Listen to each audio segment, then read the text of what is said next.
I didn't set up squat for a camera. Sorry about that. Holy crap.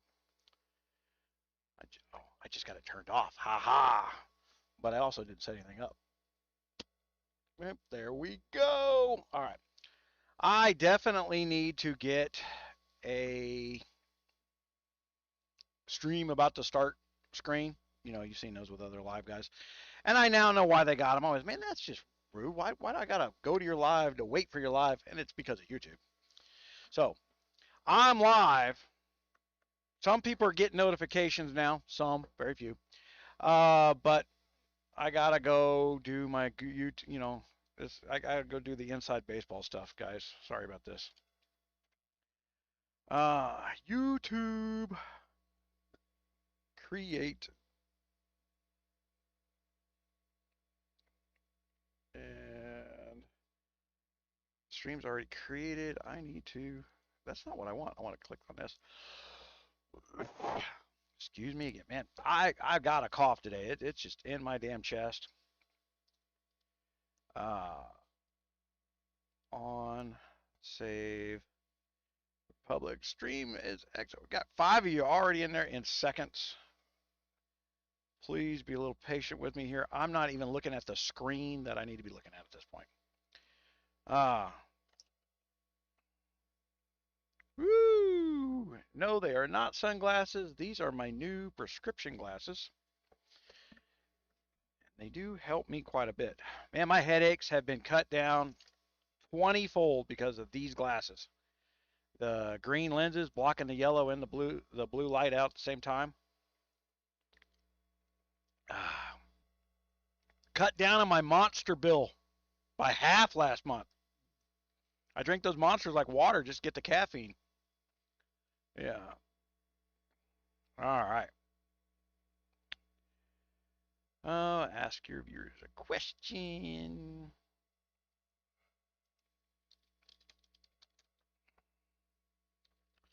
Okay, so public test realm. Y'all get the email. Some of you may have applied. Okay, so I've got the public test realm software downloaded. You see right here. And you go into the public test realm. And you see down in the corner it says version 100.0, blah, blah, blah, blah. It's just going to freeze right here on this screen because the realm's not live, guys. If you've never done a beta test or a public test for future and upcoming software, it's on their schedule. Their schedule being 8 a.m. Monday morning in China. China. All right. So 1 a.m. for the market that they're trying to accommodate, and that they keep asking me, how do I get a hold of your market? Well, you stop starting shit at 1 in the morning. There's your first problem. You know, and I was thinking about this in a little more depth. See if I can close out of this without screwing up the screen. Yes. Okay. So here's my normal account we'll go into. Oh,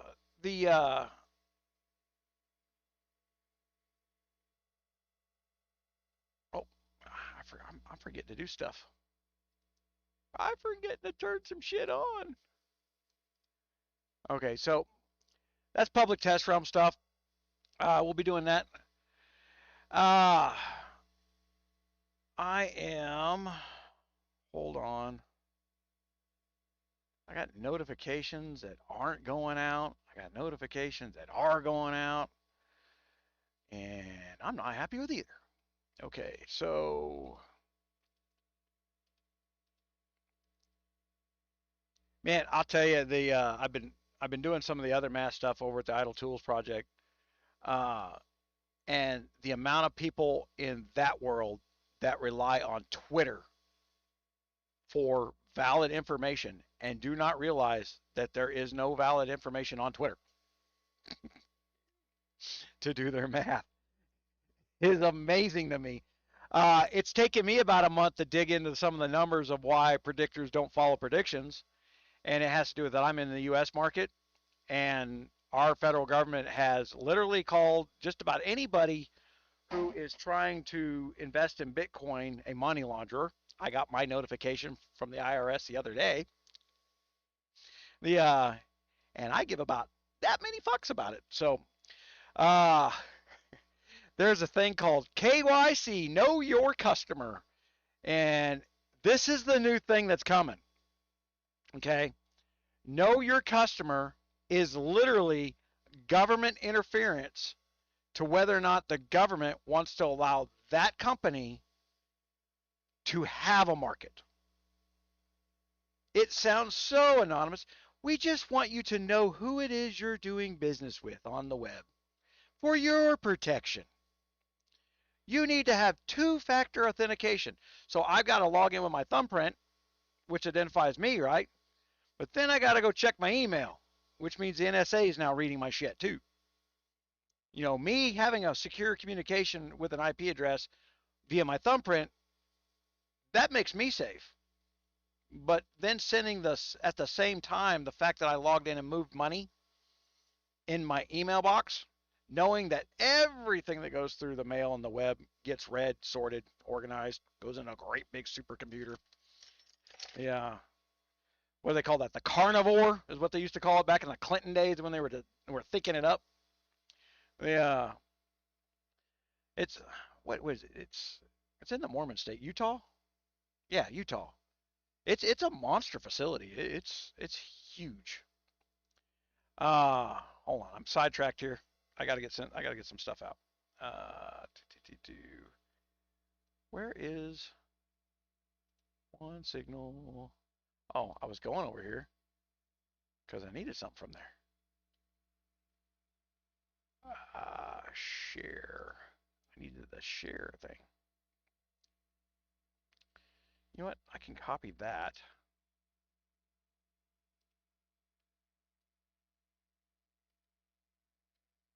Put that there. But I'm gonna.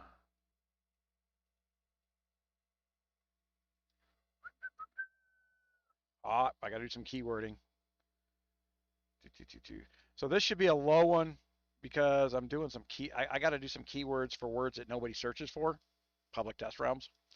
Because I'm going to do a bunch of these lives during the week, show the public test realm stuff, and I'm going to talk about some things that I want you guys to go do to put some pressure on Guns of Glory to do the right thing during mergers. Okay, I've given some serious thought to this merger problem. They're worried about their problem with merger, and they're not trying to fix our problems. Our problems are time zones.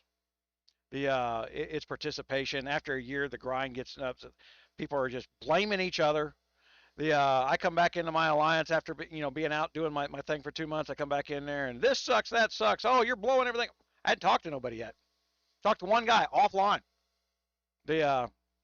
Twilight Bark's running out. Had 3 people who couldn't stop insulting me the minute I walked into a room. Well, why are you in leadership of my fucking alliance if that's all your insults are? And then me pointing it out was just rude. It's rude that I point out that they're rude. How dare I? I'm running their name through the mud by pointing out that they're shit talkers.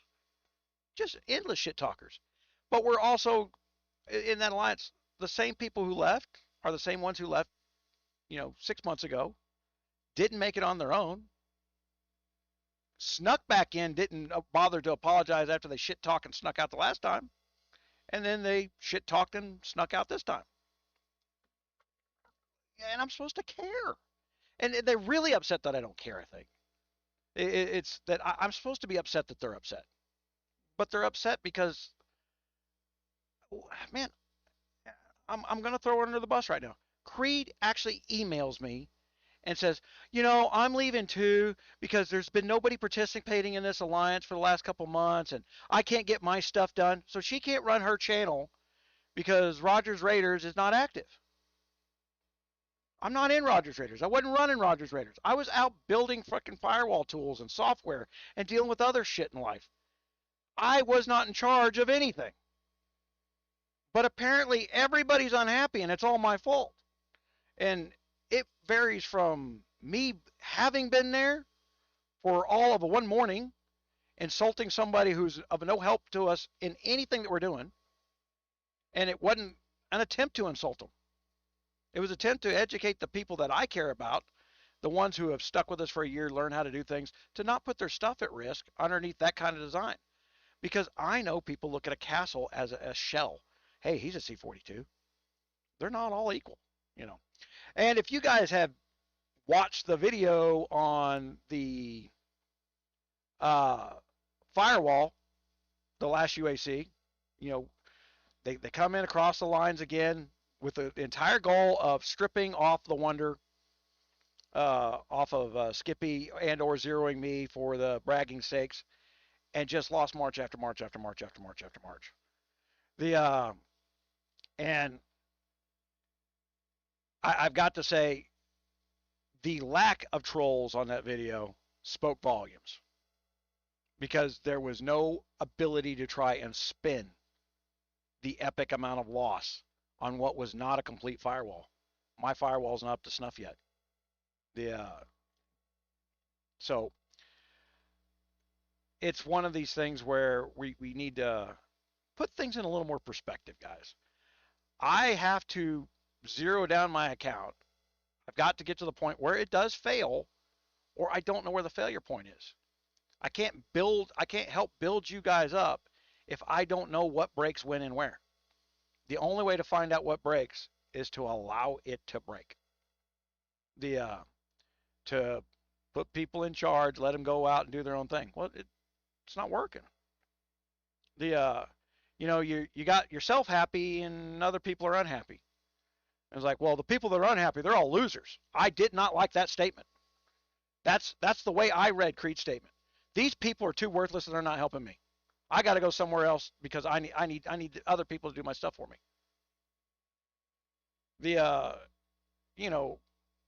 Creed didn't ask me. He was like, hey, what can I do to get this done?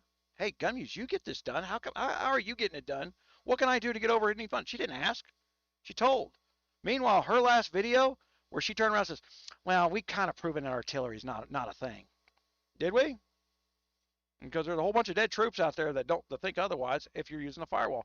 Plus, I got a couple of you out there that, and I appreciate the comments that you put up there. It says, man, I saw some less notable players who use the firewall and were zeroing big guys when they hit them. That's the whole point to it, is to allow somebody who's not blowing $400, $500, $600 a month to actually engage and play with the game. Here's what you got to do to be able to stay playing the game. I've been working on that problem since December, because I have a game company and trolling issue who attacks me trying to zero me down for bragging rights, and I turn that into an opportunity. Okay, so you're going to break my shit on a regular basis? I have to find out what breaks in order to find out how to fix it. It just doesn't happen on everybody else's time frame and schedule.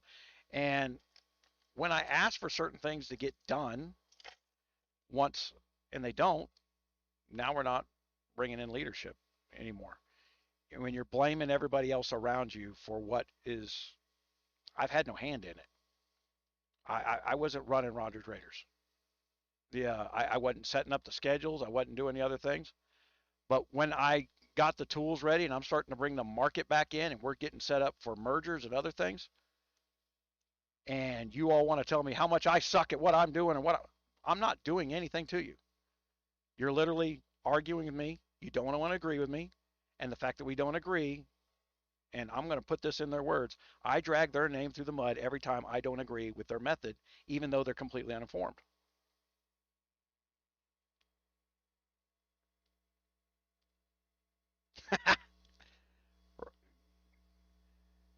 So Red Leg sitting there, go free to play player C31 here. Let a C41 hit me during KE and swallowed his march. He left pretty quick. Look, the point to UAC was to be fighting in towers. Towers are the equalizers for big players. Well, the big money players have been coming in and zeroing out alliances and eliminating little players' desire to play. The problem Creed was pointing out. Well, it's not fun for them. Why would these little players show up to these events? They'd spend all freaking week clicking the button to rebuild troops that they lose at the end of the week because it takes 8 weeks to build up troops that you lose every 7 days, even in free to play. KR, it's literally a mental abuse on your alliance. I am signed up for the test server. The test server doesn't go live until tomorrow, man. Or tomorrow China time. I'm almost thinking in China time these days. I will be doing some lives on the test server. I'm going to open up my. I've got to fix my TeamSpeak. I'm not recording the audio out of TeamSpeak, and I haven't for a while. Every time Windows 10 does an update, they reset all my drivers and everything. And man, sometimes some things have been set up for so long, I forgot how I did it. Because you're supposed to have, what is that thing called? Man, there's a virtual cable for taking sound out of one device and putting it in another using a computer system, and I don't use that. I use some other trickery to get it done. Because when I did use it, it caused a lag. And then I don't know if you guys remember, back when I was first redoing the studio and stuff, it was like, has Muse gone nuts? I mean, because I accidentally hit the live instead of the record. And I was like, boop, boop, boop, boop. I was doing that, trying to get my voice to sync up to the thing. So I was like, is he freaking batshit crazy? And I was just trying to make a sharp noise with my mouth so I could time the audio with the video. And what you're supposed to use is one of these, right? So the audio makes a snapping sound, and you see a peak, and then you can put it right down in the millisecond. That's what these are for. That's why they call them a clapperboard, is to make the sound and the video, you can put them in separate tracks and merge them together. So I have one of these now for the purposes of doing that. But, every once in a blue moon, Windows resets all my settings, updates drivers, and then all of a sudden there's a more delay and stuff in there. And sometimes I catch it, sometimes I don't.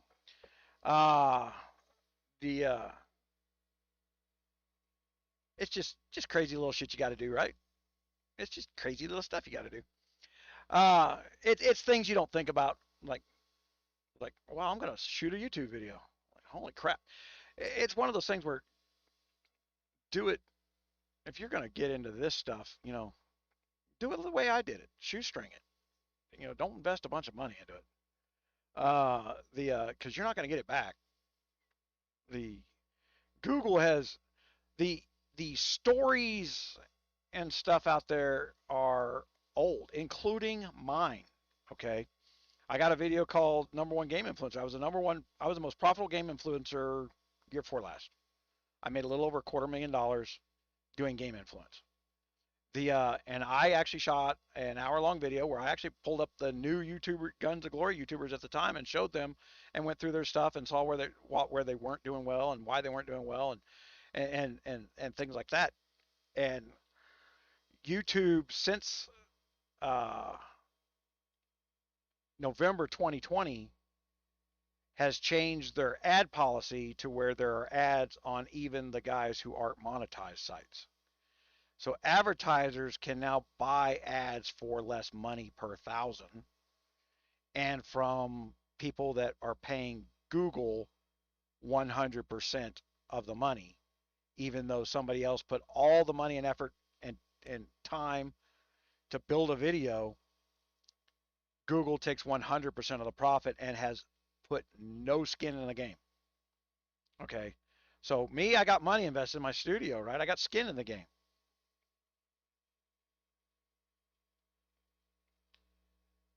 I don't know, but that's one of the things I want to talk about. And this is one of these things I'm going to try and prompt both the live viewers and things. I want to get into the Discord. I know I shit on the Discord things, man. But I have an advantage that no one else has, that very few people have, in that I have old phones laying around, right? Here's a Galaxy 9, pretty good damn phone. The one that you're watching the feed on now, that's a Galaxy S10, and I got my S20 in my pocket, right? I finally figured out how to keep that from aggravating me. I'll share that little tip for you guys because man, the spamming is out of fucking control. Uh, and I finally figured out how to set Google up so that I'm not spammed. It was my schedule is always so screwy. I'm always sleeping, and my freaking phone doesn't stop ringing. I sometimes 35 to 40 calls a day.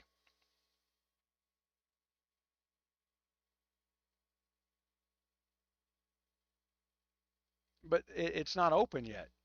All they're doing is allowing you to download the software. They're let it. So you downloaded the thing. You can't until 1 a.m. Mountain Time. So what? 11 p.m. Eastern Standard Time. You guys will be able to get in the test server.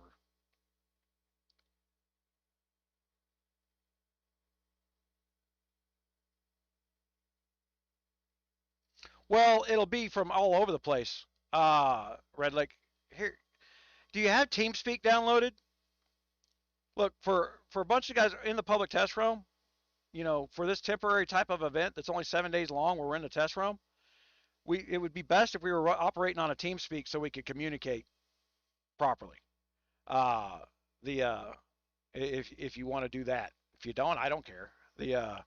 I'm gonna take my own notes independently. I view things through different eyes. The hold on, man, I've got to get my damn.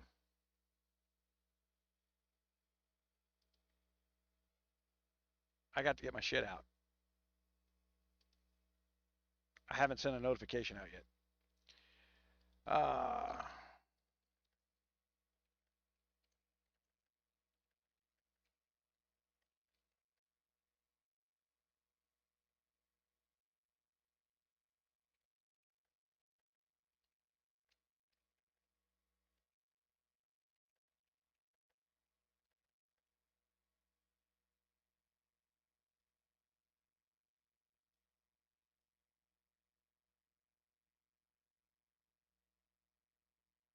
send to everyone, send immediately, review and send. I'm not going to put a picture on it.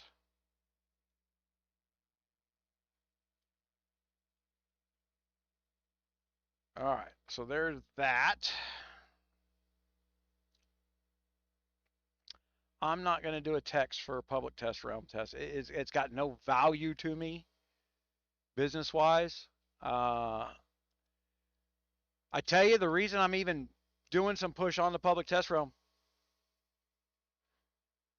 uh, I'm interested in knowing who will be involved. Well, okay, look, end of the day, all it is rumor out of a line and Discord group.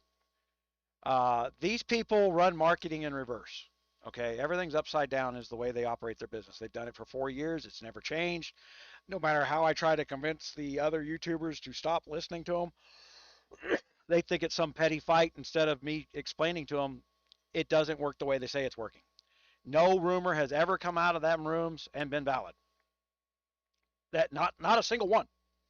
The one where I worked with Creed, and I very carefully chose my words and said, and I can validate that there is a rumor, and that's the way I said it. They kind of changed all that stuff up anyway. Uh, so I'm gonna use this public test thing because a lot of people are interested in what the public test thing is. They're either in it or they're not, and they want to see what's coming. Uh, to apply or just join.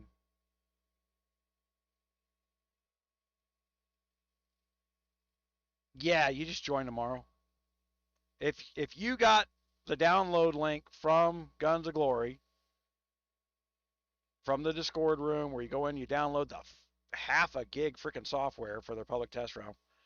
Uh, I wouldn't have done the public test software on any of my main devices. The one I'm showing you here is a device that I can wipe out and reset tomorrow.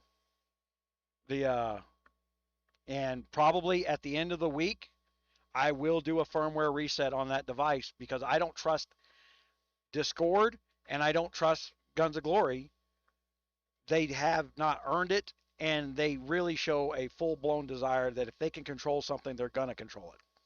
So when you start clicking OK, give me permissions, one of the things we have to do to run the public test server is install an APK from a third party. In other words, you have to turn off all your security to be involved in this event. So that's one of the reasons I'm going to do a live on it. I got devices where I can turn off the security. They can blow it up. They blow up my S10. Oh well, what's $800, right? But I'm not gonna lose all my contacts, all my photos, all my permissions, any of that other stuff. Okay, but that's, it's the people who pay for membership over at Rogers Raiders. One of the things they're covering is the ability that, hey, this might be bad. Am I going to go digging for hacks? No, probably not. That takes a long time. I would have to monitor all traffic input and output, then go compare it to what would be a known good set of inputs and outputs to discover whether or not there's any hack signals being sent after I'm done with the public test run. I'm not going to put that effort into it because at the end of the day, while I may figure it out,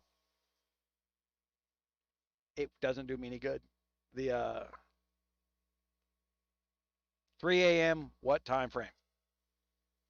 I love, you guys got, this is the problem with everybody is they don't, everybody's in a different time zone, and Guns of Glory operates on a set schedule. That schedule is not valid in most U.S. Americans' lives. The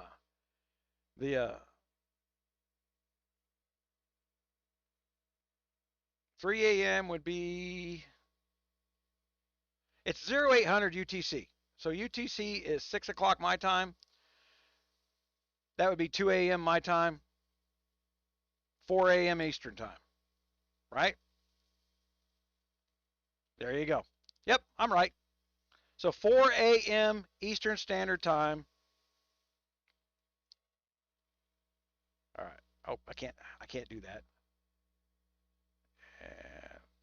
Okay, so I gotta go here. Gotta close that.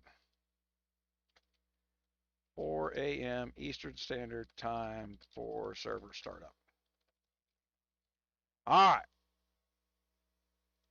Even though I'm putting that in there, I guarantee you somebody's going to walk in 2 seconds later and ask the question.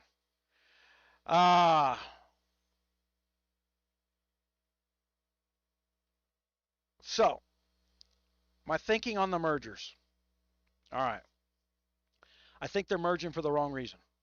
I think the merger is a bad idea entirely in the way that the rumor has it out there. Okay. I think that there's, without blowing up what it is they've already planned out and then acted and pretended like they asked us what we wanted. Okay. They don't really ask what we want. They start down a path, they get all the stuff done, and then they put out a questionnaire that the questions are always leading because you get the multiple choice answers. Well, there's only one right answer in there, and it's the one that they want. Okay, that's the way it works. It is their business model that I got handheld trained by their ex-business manager, trying to explain to me how it's a good thing. And I'm trying to explain to them, you're just manipulating what you want to see. You're reinforcing what you want. You're not reinforcing what needs to get done. So the decline in participation with older kingdoms is not the ongoing constant release of stuff. You got to separate the excuses for why people are leaving from the reality to why people are leaving. It is a tedious grind to maintain an older castle. Everything pre-C26 is a hell of a lot more fun as far as a game is concerned. But it's not great business. They have tried to raise the prices on new realms to get people to overspend in new kingdoms pre-C26, where all that spending doesn't matter. Literally 60 days later, it might as well wipe the slate with it. Somebody can start in month 4 on a new kingdom and be caught up for $50 on somebody else's $4,000, $5,000. Guys, if you don't believe me, go through the K592 videos. What was the original? OG. Oh, I'm game. I'm going to go in there and teach Muse a lesson. He dropped $5,000, got his ass handed to him. There's a lovely video of it. You know, and that was a team effort to hand them their ass. You know, so that's one of those things where we went in with team building skills back when we did team building skills.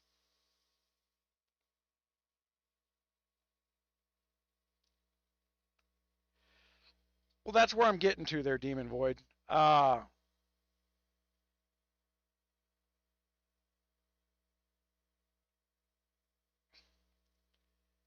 Raina, I appreciate it. I have had nothing but trolling comments about how artillery does not have any effect in defense. Except for the people who actually use it. The only people commenting on the fact that it doesn't work are the people not trying. Everybody else, it completely ate 5 T12 marches, only lost T4s. Right? And so what was your cost to repair your firewall? You said it wasn't even complete yet. So what was your cost to repair? Okay, so if you lost some T4s, if you were losing some T4s, one, if you got the repetitive hits that happen to you over and over again, the build up a little more. Well, look, there's a reason that the ISUS. Well, I'm not going to give that information out. There's a reason that chart is color coded. How about I just say that? Okay. Build inside the color codes per your ability to build, whether you're playing for free or you're playing with money. Build inside the color codes. All right. There's a little method to that madness, and if I explain it to you, then Guns of Glory knows why I'm doing it. And right now, they don't have the ability to troubleshoot their own stuff.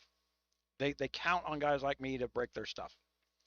And I don't even consider this breaking. This brings the ability for free players to enjoy. So you get to eat T12 marches now. Repetitive hits, yeah. And that's somebody trying to get you out of the game so that their alliance can just go and sit in towers and go, log off, go to bed. They don't want to play the game. They don't want to engage in combat. They don't want to do strategy. The strategy portion, it's a no-loss event that lasts 24 hours, which means you can somehow fit it into your you can spit. There's no real excuse during a UAC not to get 4 hours of playtime in. And you can tell yourself you're going to play for 30 minutes, but you go play for 30 minutes, you're going to play for 4 hours. But if you log on and find out all your troops are dead, you're not. Well, art has health. And art's part of the health calculation. Artillery is also part of the troop count. I'm telling you right now, in order to break this firewall, they might as well just shut the game down. Because what would happen trying to break this firewall? By math, I already ran that math. You guys saw me building those extra marches where I can run magical marches inside my own server now. Yeah. Tom Vapor, what's going on? Man, I gave, if you guys don't know, I've got a sale on the silver memberships, 50% off until August 2nd because I built that new chart. All right. Good. Buy for round. There's the code. You go click Silver Member Annual Membership. You put that in for the discount code, and it gives you 50% off. $9 for the whole year. And what I was going to say there, Tom, for YouTubers like you, I'm going to have some codes for you to give away to your viewers as freebies, so you can give away $20 memberships. As we're talking about getting certain things done. The whole point to building these tools is so that other YouTubers can be the YouTubers. I mean, if you guys don't notice, I don't put a lot of film up anymore. It's hard to fit this into my schedule these days. Lots of shit going on. It's a dog eat dog world out there, and I'm wearing milk bone underwear. The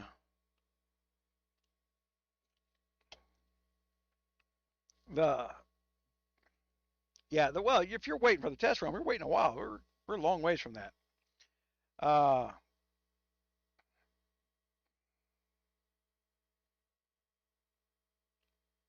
Like I said, it's 6, 8. Yeah, it's 2 a.m. my time is when it opens up. So it's 7 hours from now.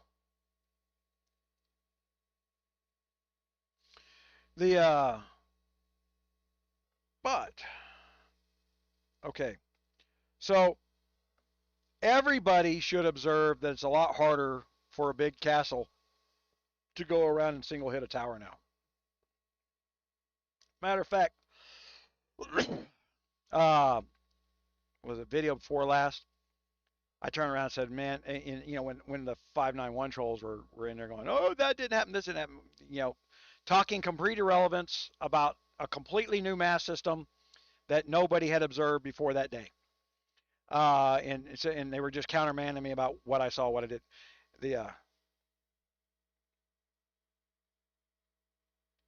Tom, it's not open. It's not going to open. That app will not open until 8 o'clock UTC. Hold on.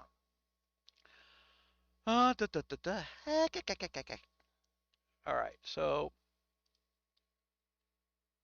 let's see if I can find it. And no one reads, man. Tom, you got to read, man. Got to dig into this stuff. Okay.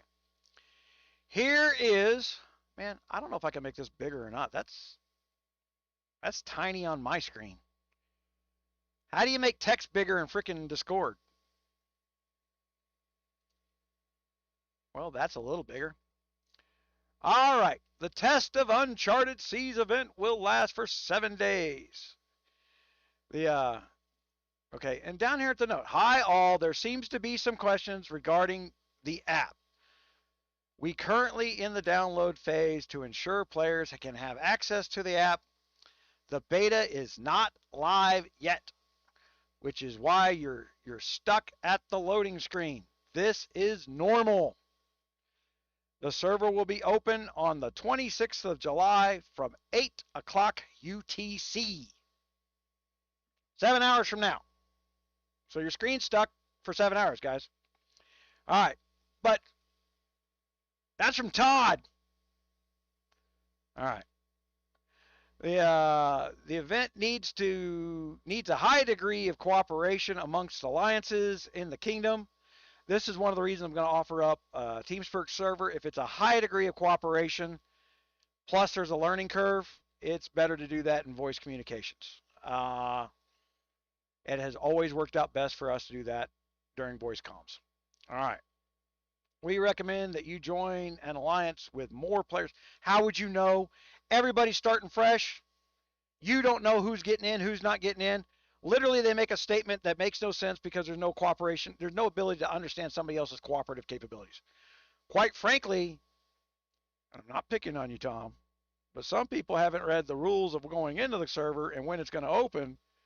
So how are we getting cooperation if we don't even know how to get started? All right, so I'm helping you out here. You guys got to back down just a little bit. You know, if you're going to say something, be prepared to back up why you know it, especially in a test realm, because it's test. You know, while it's a live test, one of the things about these tests is they'll change things during the event. Live every day. What we did yesterday won't be what happens the next day if you haven't done one of these things before. Okay. Actually, I've never done a GOG one, but I've done hundreds of public test rounds. It changes from day to day. That's what they are. The whole point to them being public test rounds and free access is you're the guinea pig. But you're not a week-long guinea pig. You're a per-day guinea pig. You know, they've got the market for so many days, and then they're going to build their list of what to get fixed and what to get done. The personal research has greatly improved your power. Please pay attention to it. If you've been paying attention to GunMuse, I have told you that for now on 6 weeks, 7 weeks, maybe even longer than that.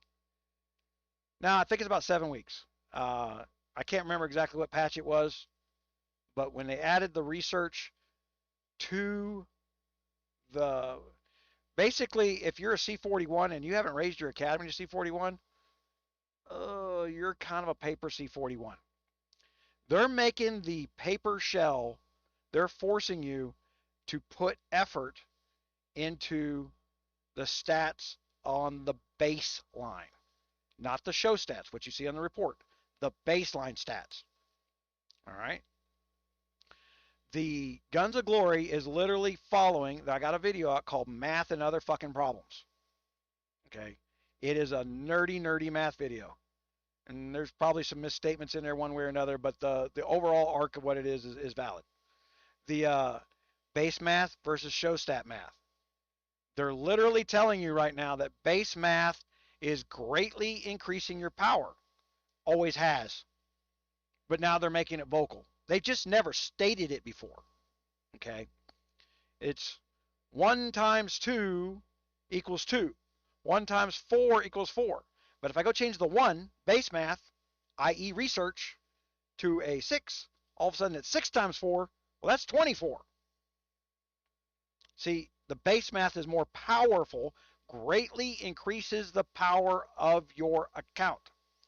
Base math is banners, it is research, and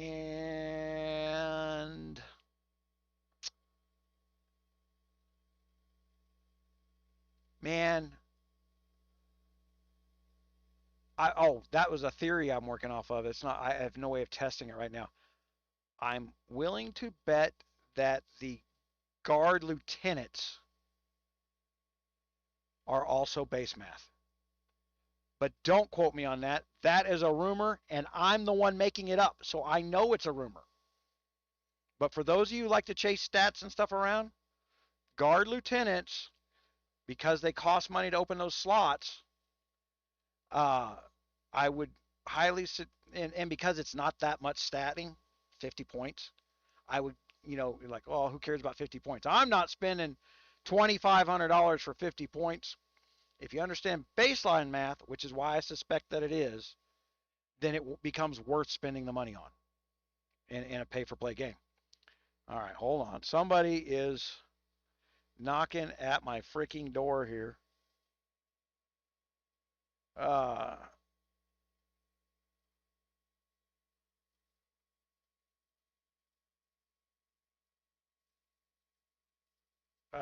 Just, all right.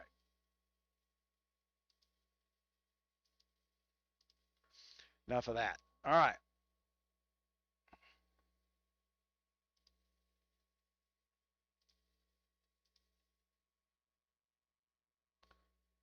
Get back to my screen. You know what? Hold on. I'm just going to close this out so that everybody thinks they're entitled to their own opinion of the facts. All right. So, Creep, you started a false rumor. I didn't tell you anything of the sort. I said Onus was making a statement that came from another conversation, not that he was telling me things in secret, which apparently is what he believes you told him. Completely two different worlds of shit. You are creating drama. I don't want you around my stuff. If you could just keep your mouth shut, I will stop running your name into the mud instead of correcting the bullshit you're doing. I am tired of you drama queens. Go away. You wanted to go do things on your own. Guys, I just got rid of my little leadership over there who turned around and everybody was complaining nothing's getting done. And every one of those leaders was like, well, you're over there in your own alliance. I come back to the main alliance. All of a sudden, it's my fault now that I'm back. I'm like, you can't have it both ways. And we're all going to leave, so nothing gets done. Okay, nothing gets done. Doesn't matter. Doesn't care. Onus, no one said that. No one said what you just said to me. That's why you got kicked. Just so you know. You're in the middle of my live show repeating a lie that wasn't stated. And if you want to know what it was, Onus, you made a fucking joke about bit currency, which I hadn't had to discuss it with you about. That's it. That's what we're talking about.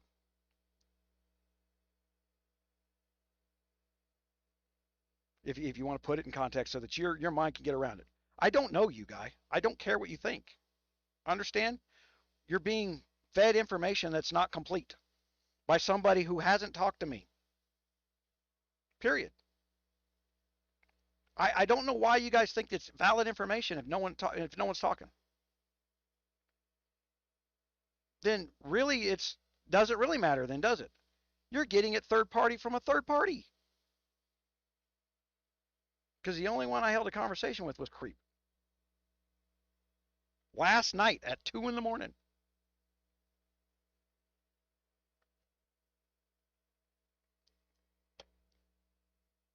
That's how that works. You guys get off in your own little world and somebody's trying to create drama. If you don't care what I think, then why are you in my live stream and in my TeamSpeak trying to interrupt things? Irrelevant topics. See, now I don't believe for a second. I believe you're so damn lonely, you got to think you're so worried about what I'm thinking of you. I wasn't thinking anything negative of you. See, there's the real problem, Onus. I had no negative thoughts of you until you decided to act like a child and interrupt something I'm doing. Right? That's what's going on here. That's the reality. Everybody's watching it. I didn't go say, hey, let's go talk to Onus. Let's go find out what he's thinking. They don't even know who Onus is. Onus is from a Star Wars game.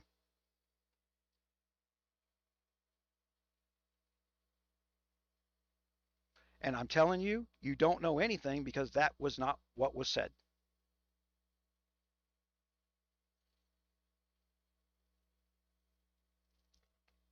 Oh man, New World, Tom. I hate New World. If I actually want to score points, I got to go in there with my name taken off. Because everybody wants a test hit on me. Everybody. Well,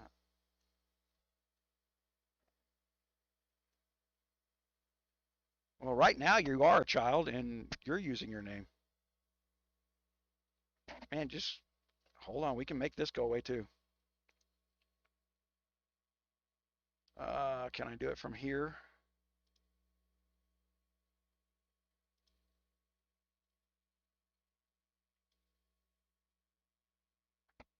See, that's how we deal with drama. It's that unimportant.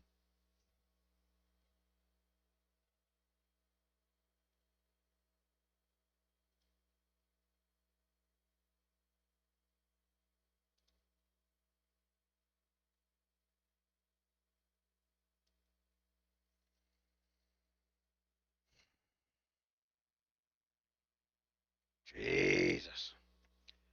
Oh my God. The world revolves around me. This is my world.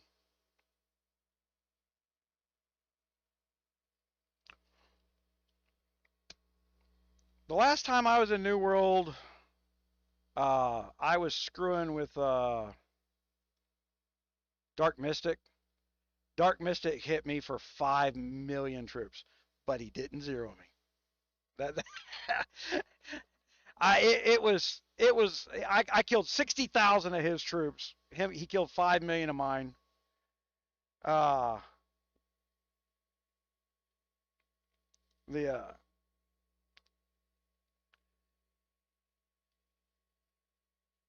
You're not even that big of a player, are you, though, Tom? I've seen your castle. It's not. What are your top stats now? I mean, you don't have a lot of power, but that could just mean you don't have a lot of troops. You still got to have the stats.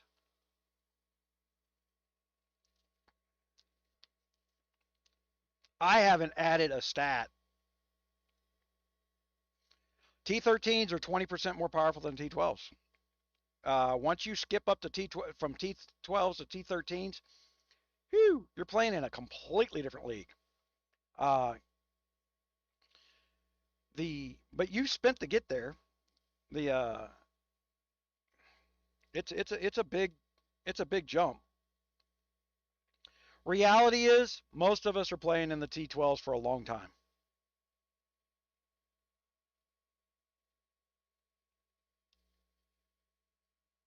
Yeah, you're just slightly bigger than me.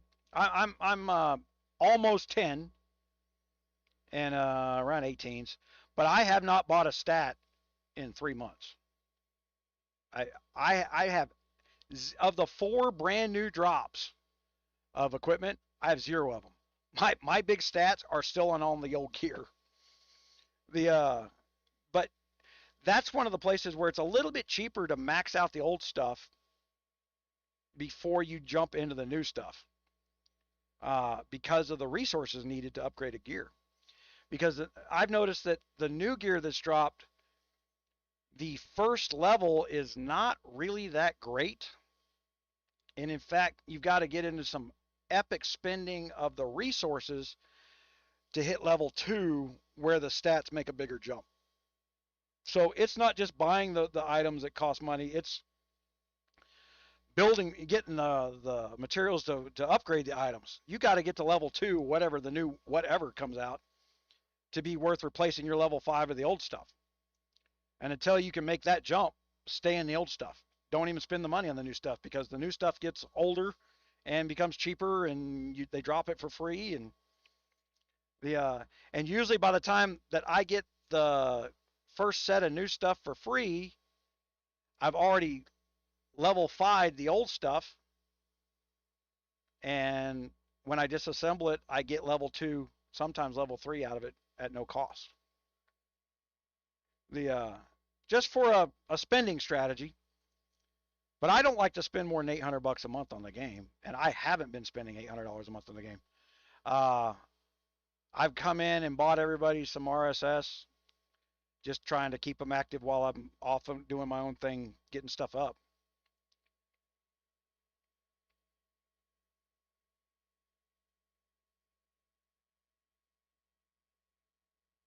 Barely though, Tom. It's not enough that I would call it a difference maker. If it would take you into somebody else's 20% window, then yes, you've got to spend the money to make that jump. Okay. In the kingdom that I'm playing against, doesn't matter. There's no reason to spend that money. So that's a good segue. So my thought here on mergers that I would like to see Guns of Glory throw on top of their merger talk is that the newly formed kingdom gets to pick a time zone. That they break the world down into 4 time zones. And quite frankly, I think they do better to create 4 time zone realms where you can have multiple kingdoms, and let people just spend $5, make a little money, and say, I would like to play in an American time zone realm. And then all the events will be based, all the KVKs will be against other kingdoms in those time realms. The 4 realms will be basically 4 separate games. They already do that with GOG Asia. If you guys don't know, there is a GOG Asia. About a year and a half, no, almost 2 years ago, they separated the large chunk of the Asian market into its own separate game. And not for time zone reasons. They didn't give a shit if you had to get up at 3 in the morning and play KVK or not. Uh, the uh, the they did it because there's international laws governing what is considered gambling inside games, and they don't apply to the Asian countries.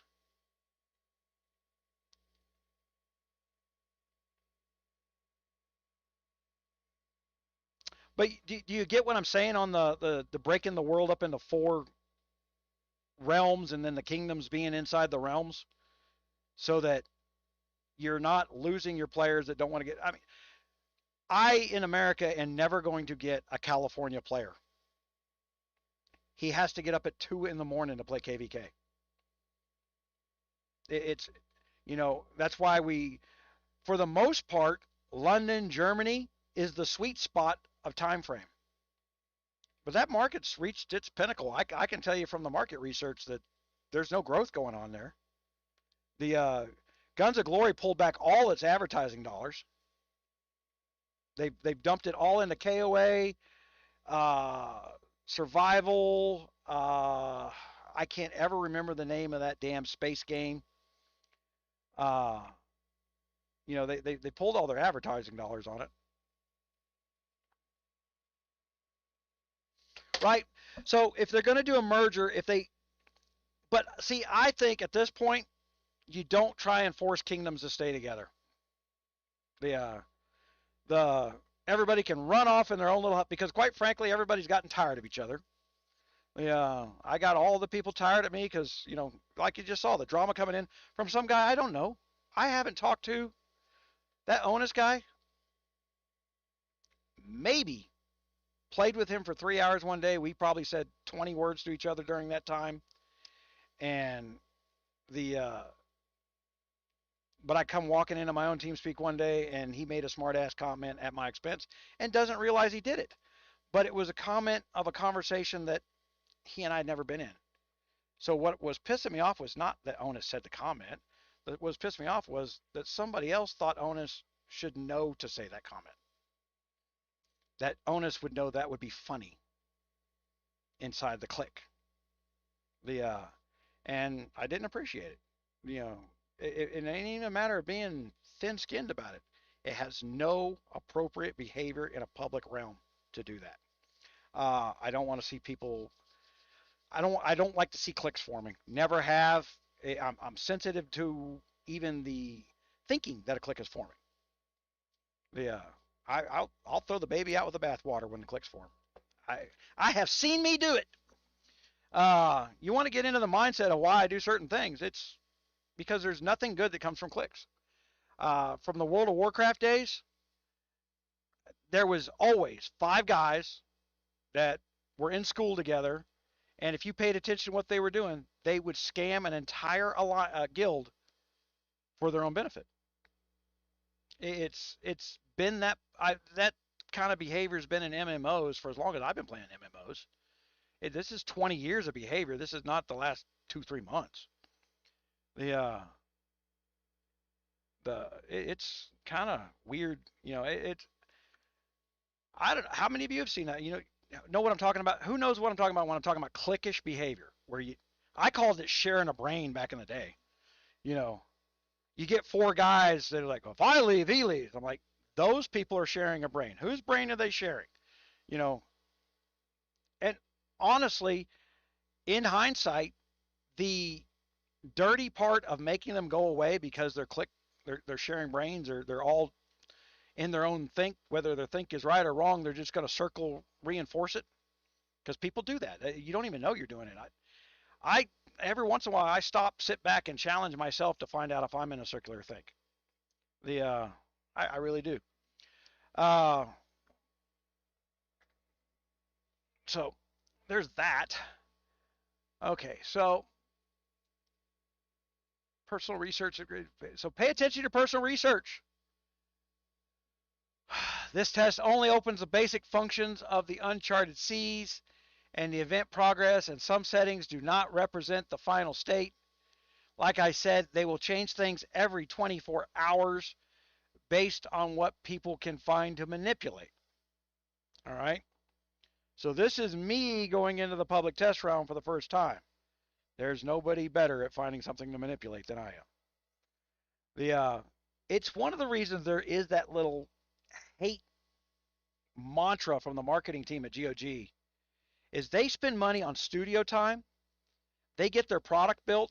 They get their product marketed. They tell you what to think about the product. They launch it. And an hour later, GunMuse uploads a video just ripping it apart. There's no way you're going to like me. No one likes having their life's work torn apart like that, especially coders and programmers. If you guys haven't learned, the one dirty little secret about video games is the secret to getting ahead in a video game is do all the content. I have never played a single video game where they come in with this after effect that says, and you can go skip all this content and run right to the end and become Uber now. Everybody's this high level, whatever our high level number is, and you can now accelerate yourself to the end. But you'll never be as good in that game when you skip all that content. For instance, on the Star Wars, this was annoying the shit out of me on the Star Wars. All I wanted to do is I wanted to go in. I just wanted to play. I just wanted time to not think, not talk to anybody, think about other shit while I'm playing a game, listen to the story. All right. I do 2, 3 things at once. Oh man, we got to do these flashpoints. We got to get you some in-game gear. We got to get that. Like, it's not what I want to do. I just wanted to play the game. I find the story absolutely entertaining inside Star Wars. And that's single player. That's not playing as a team. That's not playing at somebody else's schedule. And then I went out and spent money to open up more story than what the free game gave me. And I found some awesome content that I really truly enjoy. But man, I had to spend $50 to open up a free game set of content. But that content lasted me a month. If I spend $50 on GOG, how long does that last me? All right. And people see you with these things that they know cost money because they want them, but they don't want to spend $50 for it. And like, oh man, you spent money on that. You don't have that. You don't know how cool that is. One of the things I got, I bought this HK55 because I lost the HK55 robot. I was playing a healer. HK55 was a companion that was a better tank. So I had my own personal tank. A tank and a healer combo are awesome in MMO8 games. It's usually a husband-wife team, but I get to play by myself because of the companion setup. So I get to run at my own schedule. I don't have to listen to my wife saying, is that the right heal? While I play the tank, I took on the role of healer to be helpful. And quite frankly, I got shit talked on that one. Because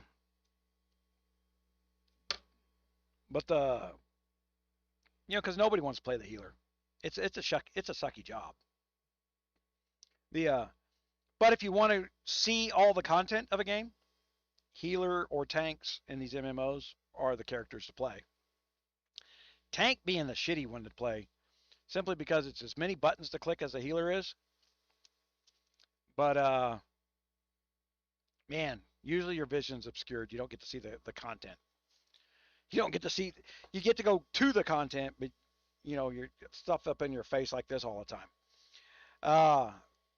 They've never built, they never built a separate tank interface for MMO games so that the tank's view isn't so crappy.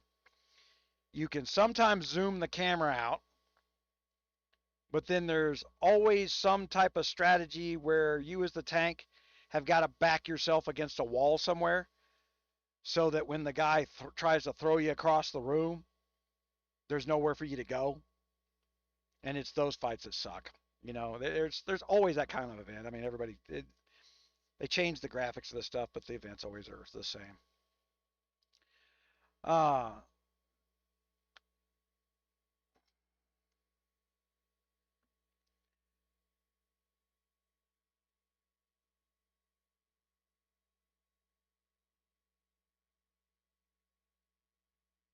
But the building 4 time zones worldwide possibly could be, before they put any more investment into any of their games, is something Fun Plus needs to work on. The other thing Fun Plus needs to work on is paydays. They don't realize it, but I've been a business owner for over 40 years. I know when payday is. 1, I've had to write people's paychecks. 2, I also know from the other side of the counter when money's coming into my business is on paydays. There's a couple different types of paydays. There's the 1st and 15th of the month. Guns of Glory has no respect for those 2 days. That's the largest chunk of money these days is the 1st and 15th. There's the once a month. The people who are on a fixed income, that only happens on the 1st of the month. They always drop an event that closes before the 1st of the month paychecks show up. And then there is the, what do you call it? Disposable income, which is the weekly paychecks. Anybody who's getting paid weekly is not in a very secure job. Okay, you're disposable, and And society as an overall looks at that as disposable income. And typically for that type of payment system, they close out your time card on Friday. They mail it off to somebody who calculates up all the hours for them, because there's services that do that for a lot cheaper than hiring your own staff.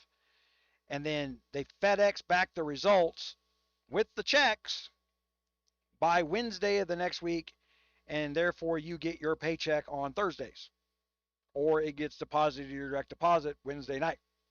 That's why that's happening that way, is because of the accounting system for disposable income type workers. And all three of those systems are completely ignored by Guns of Glory. Because they don't have a society that operates within those systems, so they don't acknowledge it. That they don't even try to take advantage of somebody not thinking, like, oh man, I got $500 in my hand. Let me go click some Guns of Glory stuff real quick. I'll make sure I save $100 back for food. No, you won't. You won't, but you'll spend it all. And they should know that. Ah,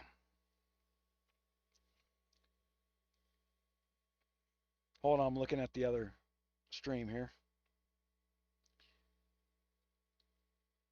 And thank you. Yeah, lots of people that have joined up, started looking at the firewall, are all showing the same results. They're not even done.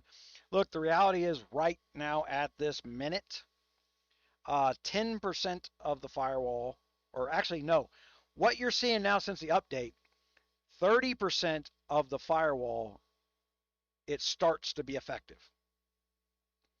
100% of a color tier in that firewall, and you could probably basically not gold heal ever during a no loss event. The only place where you're going to start losing troops that you've got to heal is going to wind up being in the towers, where the strategy portion of the game should be being played anyway. If we're not playing for control of towers, then you're not playing a strategy of any kind. Map manipulations, putting your alliance somewhere where you can, now my alliance is in a spot like that. Where we can manipulate the map because of the low volume of players that were showing up to events while I wasn't there. All my fault that people didn't show up because I wasn't there. I love hearing that. I'm sorry. Did I not send out a personal email? Go play with another alliance, would you? I wasn't in charge. Yeah. I'll run everybody in the ground. Everybody that's trying to shift the blame for things that didn't get done onto somebody that wasn't there to do them. I cannot think of why that is resonating with the crowd. I hope you guys are all sitting over there just bitching back and forth about me right now, because that means I'm in your fucking brain, not the other way around. Because doing nothing did not endear you to polite conversation. The fact that I pointed out that nothing was getting done was dragging your names through the mud. I didn't tell you to do nothing. I'm pretty sure I gave some very specific instructions on how to help the Alliance get some stuff done. I logged in for UAC. I just wanted to go do UAC last week. That's all I wanted to do. That was my only intent. Logged in there and watched my old Alliance for a week. Same way I watched it for a week the last time I had a problem with these people. Like I just come out of nowhere, left field. Oh, he's stressed. He's just he wouldn't attack me if he wasn't stressed out over other stuff. They're literally saying that.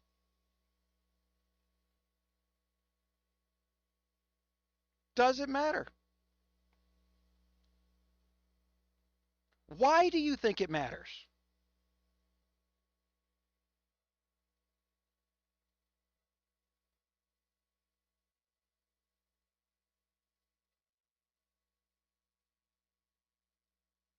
Man, I had a whole bunch of people throwing shit. I'll throw Arkin under the bus. I got accused of it, although all our conversation was in private. But I'm not the one who ran a Twilight bark with an exit strategy at 2 in the morning. With Creep over there bitching at me on the phone, he's getting screenshots of how I'm dragging his name through the mud. When I'll show Creep the screenshots where I said, I don't want to fucking talk to you about Creep. End of story, let it go. And Arkin wouldn't let it go. Wouldn't shut the fuck up about it. Then wanted to act like he was the one telling me to go to hell. Fucking go do your shit your way. You did it the last time. It didn't work out. You snuck back in. You didn't apologize. We had another argument about that shit. I come back this week and shit was fucked up again. I don't know what else to tell you other than this is nothing more than it's not a personal slight unless you take it as such. What you're doing is not what I want done. It's not how I see things moving forward. Working with the people that hate me in order to turn around and give them free loot so that they continue to hate me is not a successful plan for you. I can promise you I am right on that fact. Since you guys are listening to this, you are not going to bribe those people into being your friends.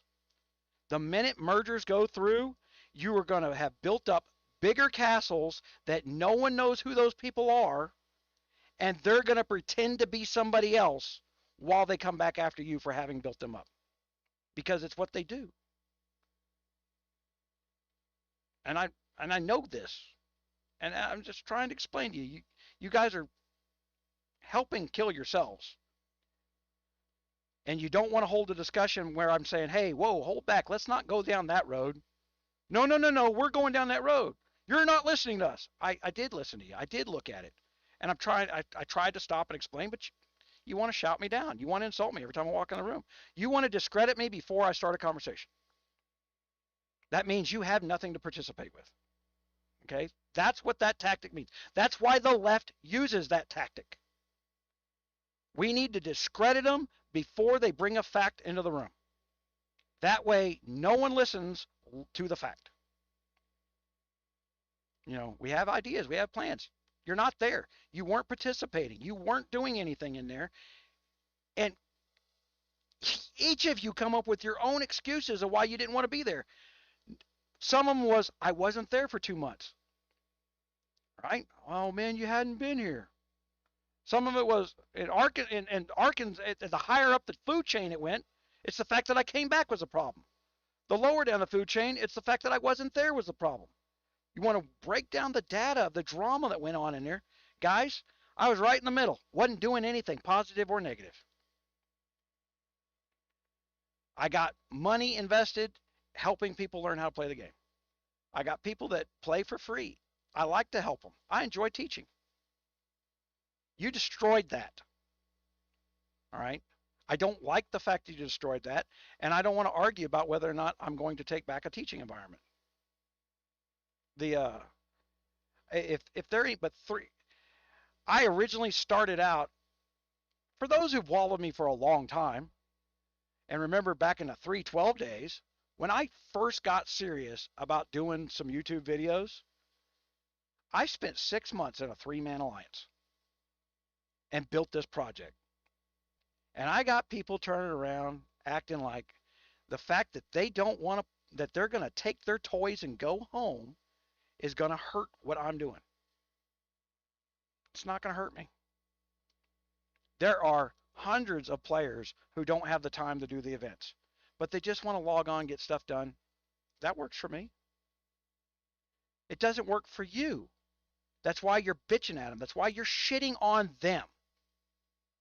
I'll tell you where you guys pissed me off was you blaming the members of the Alliance. And more than a few of you did it. Well, I can't get nothing done. It wasn't just Creed that did that. Creed's over there. I can't get anything done over here, for her purposes. But she didn't ask how to fix it.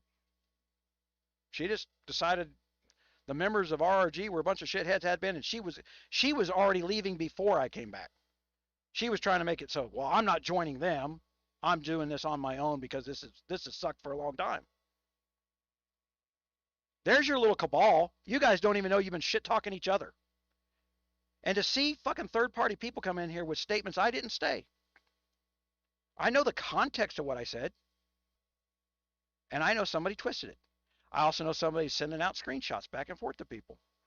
that person's trying to start a fight. Congratulations. Start a fight with who? Because I don't give a shit. I don't need any of this. You want to play with me? You want to play in a place where I'm at? That's fine. You want to shit on people and act like they're the problem that you're not getting your way? That's problematic. It's not just me that you were doing that with. You've been doing it to everybody who hadn't agreed with you. So I may be the focus of attention, and I have a tendency to become that lightning rod. I deliberately go out of my way to become that lightning rod. But all of you have been shit talking each other behind each other's backs. You're not friends. You found a common enemy. You made up the common enemy. What's really bad about it? Because at the end of the day, no one told you guys to do anything the other day. I didn't tell you to boot anybody. I didn't tell you to kick anybody. I said, let me have back the R5 here. Let me get this stuff back on track. And my quick use of words gets seized upon.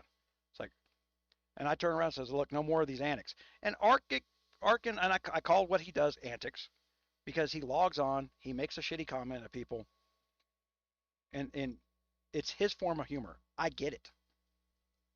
He doesn't get that other people don't get it. Only his clique gets it. They're okay with it. I'm not okay with it.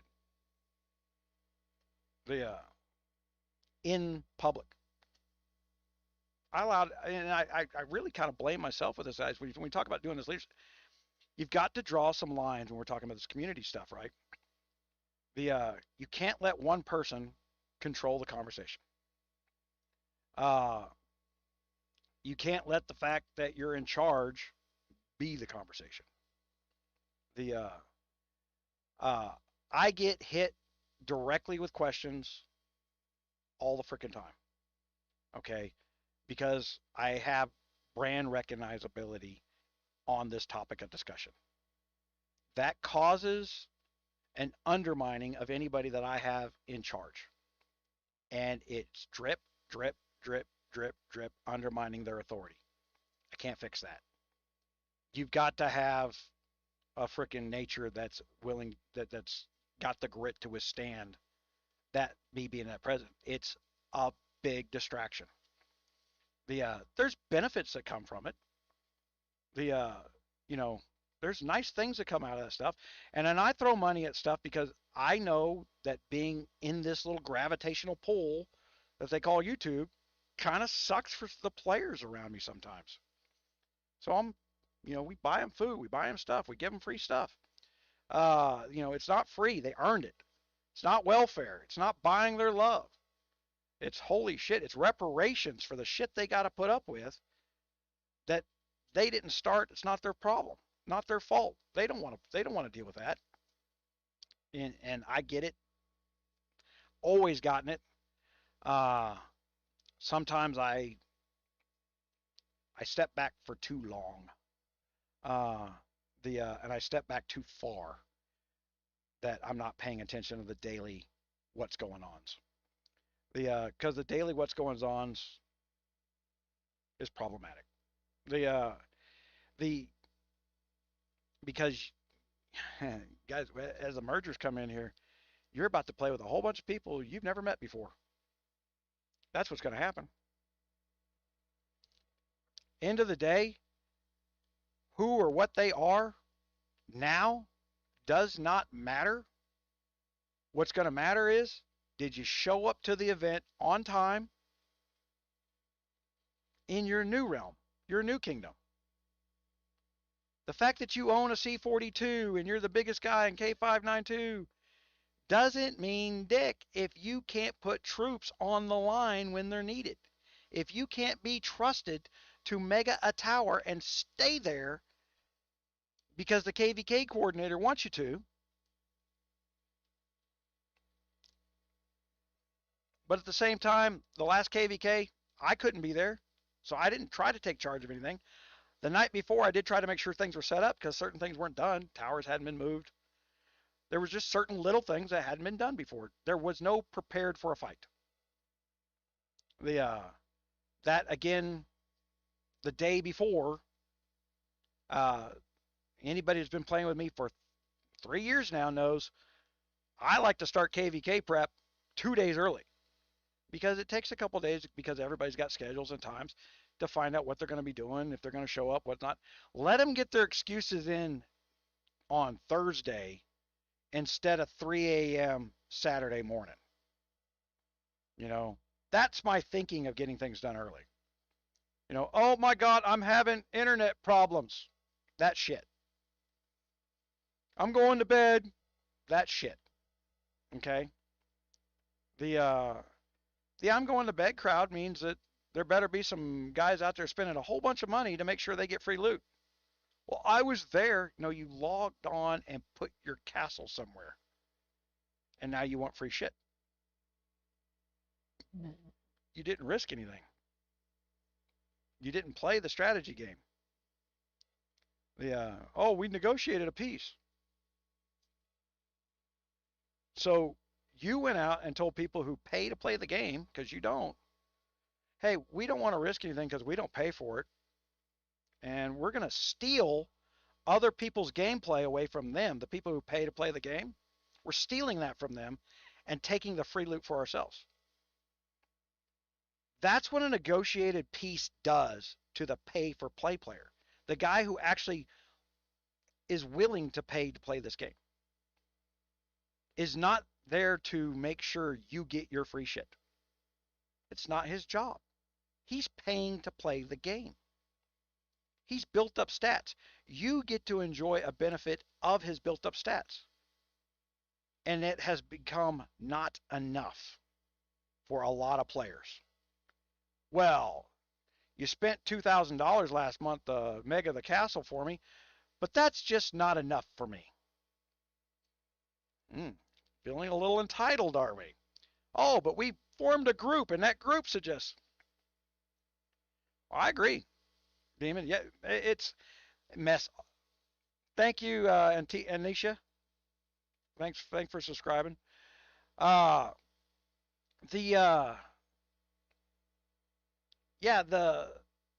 mergers have done that to every game that's ever done mergers. And it's taken me about 2 months since the rumor, over the last 2 months of the rumor coming out, for me to come up with a suggestible strategy. Oh, you know what, guys? I freaking got sidetracked. Okay, so we're going to go here. See, this is the problem. You guys know anything about banners bopping down in your game, fucking disrupting what it is you're doing? Hey, Discord operates the same way. I wonder where they get their info from, right? Same country.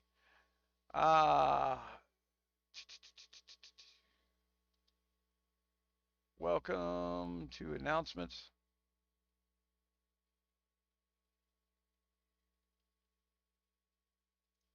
This is not what I want. Oh. All right, hold on. There is a. Not getting it. Wait a minute. Am I even showing you? I'm showing the right thing. Okay. If I could get the somebody talked fucking shit out of my face.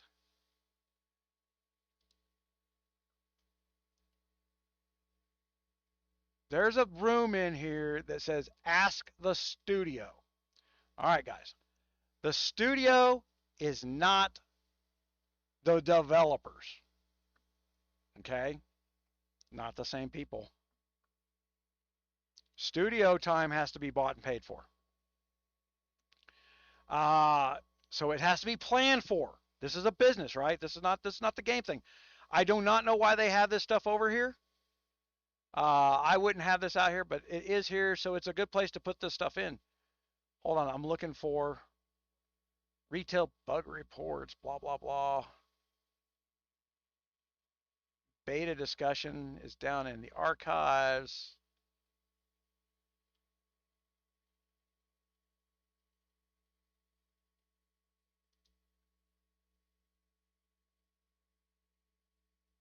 I see like Emperor Void commenting up in there a lot. A 13-year-old kid who's been kicked out of every damn thing I've done just because he is a 13-year-old kid. He is freaking who causes as much shit and problems as he can create. Yeah. I mean, since the day I met the kid, I've tried to run him off. He's really hard to get to go away.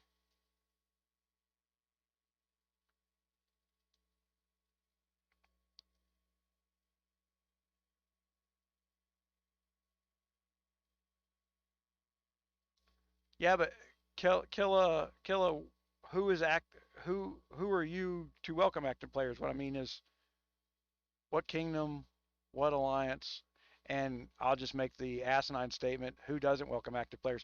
I've never seen anybody go out and recruit inactive players. I'll bet you the inactive players are the hardest players ever to recruit. You see see when you make statements that are just generalizing, it becomes spam. No one's reading it. And I'm not picking on you, man. I'm just trying to point out that you're kind of caught in speaking the way you've seen others speak, and it doesn't have an effect because it's been said and been done, been tried. Support updates. Is this it? No. Uh, rules.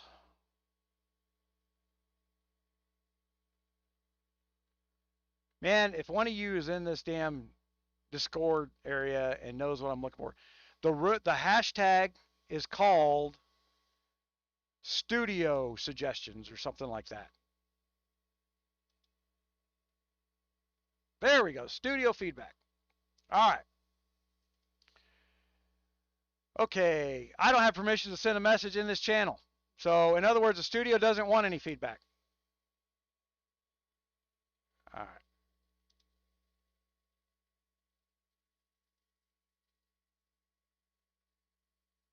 I forget how you ask permission to sing. If one of you has permissions in there, man, uh, there we go. Message him directly.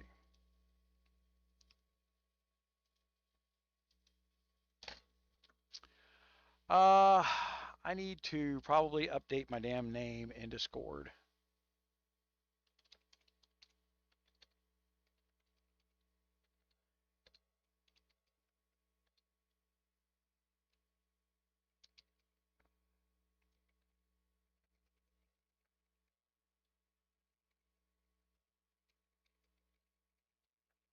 All right, so my thinking on this merger thing is mergers are going to suck, but if we get to go into time zone play, then it's actually something to look forward to.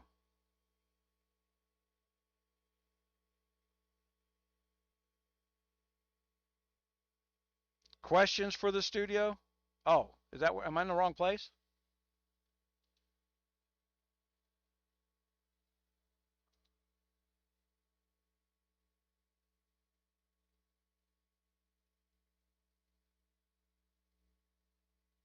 Aha. Hey, there we go.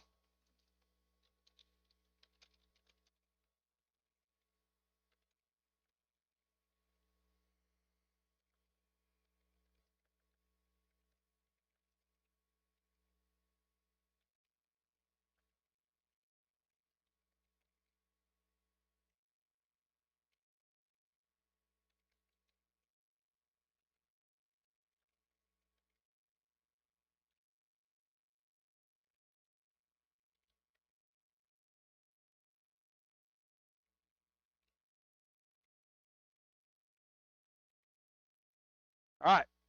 So I would like to suggest a new realm setup for worldwide with kingdom underneath for the mergers so that the game is time zone friendly for more participation reasons, right?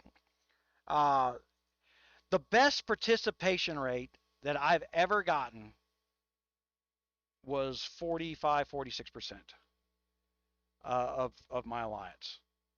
And I can tell you, having done this for now on 15 years, 30% of your members being active, and you are epically running your alliance. The if once you start falling down below 20% of your members, Not just logging on, but being active for the group growth. Once you start falling below that, you're on a death spiral down. No matter what you say the cause is or isn't, if you're not trying to fix that problem, you're not trying to fix any problem. Okay. And I have never gotten into. Okay, so I need to.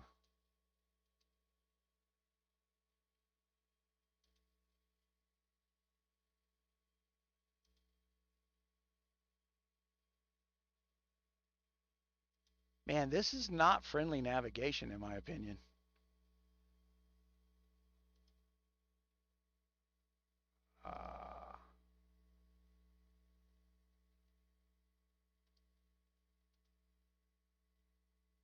Guys, I'm trying to change my name.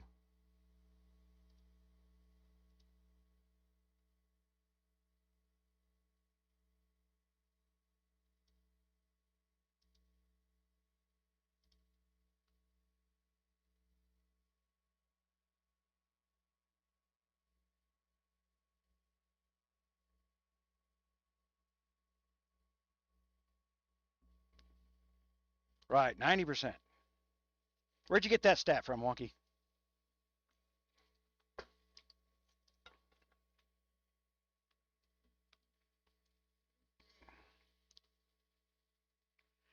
You know, you go out and pick a fight and then wonder why you're in one. I'm going to tell you all right now. Every one of you has told me to leave you alone, and every one of you has walked in here or communicated with me something to shit talk something. And once somebody over in your group is making shit up and spreading it around, fucking spreading shit like rumors. Fucking as far as I know, Wonky, it's you. You tend to have not your shit facts straight ever. Yeah.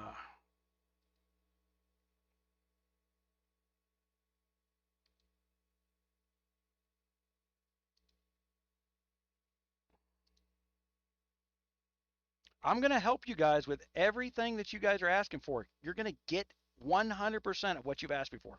I promise you. Hope you know what you were asking for.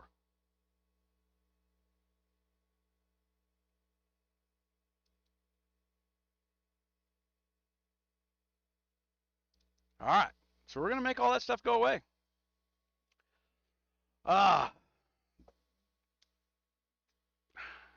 No one's here to talk to you.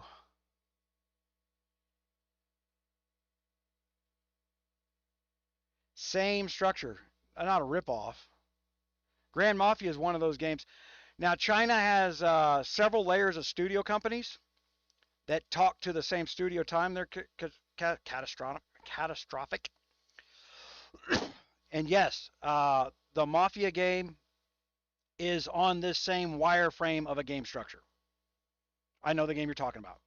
Matter of fact, any of those games that you get an ad for from inside those games like that, because some of them operate on an advertising pay to move forward type deal.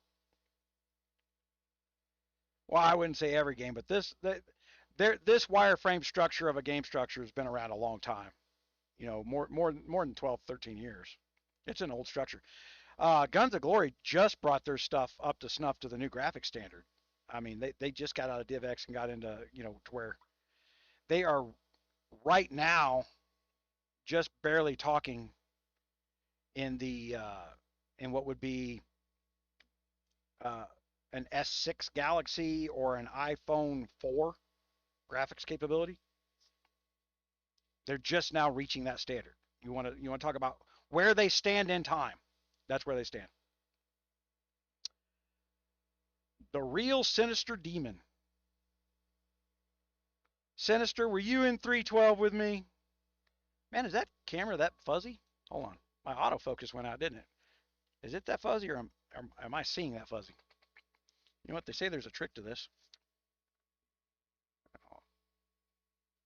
The autofocus, I must have been bobbing in and out there. All right. Gotta be.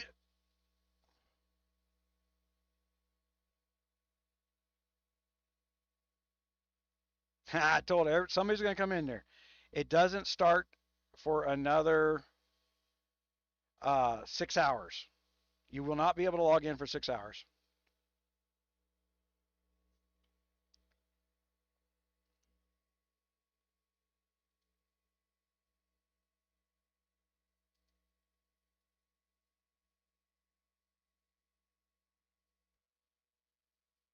Oh, that's what. I was like, where the hell is that Smurf coming from?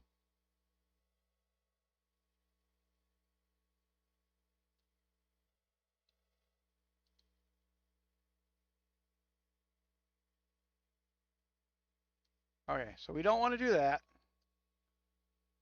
All right, because and I think that because Guns of Glory has another problem, which is time zone play, and they have fixed scheduling built into their game, that the need to merger kingdoms could be used as a way to fix the time zone problem.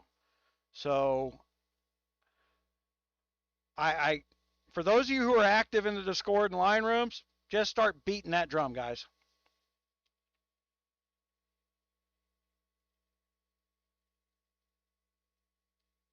Appreciate that, Todd. You are Todd? Bobby Diggs is Todd?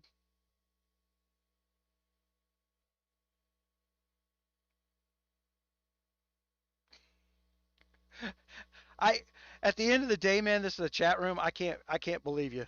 Just so you know. I can't give you that kind of credibility. I have no way of proving it. So uh trolls come in there and do that kind of stuff.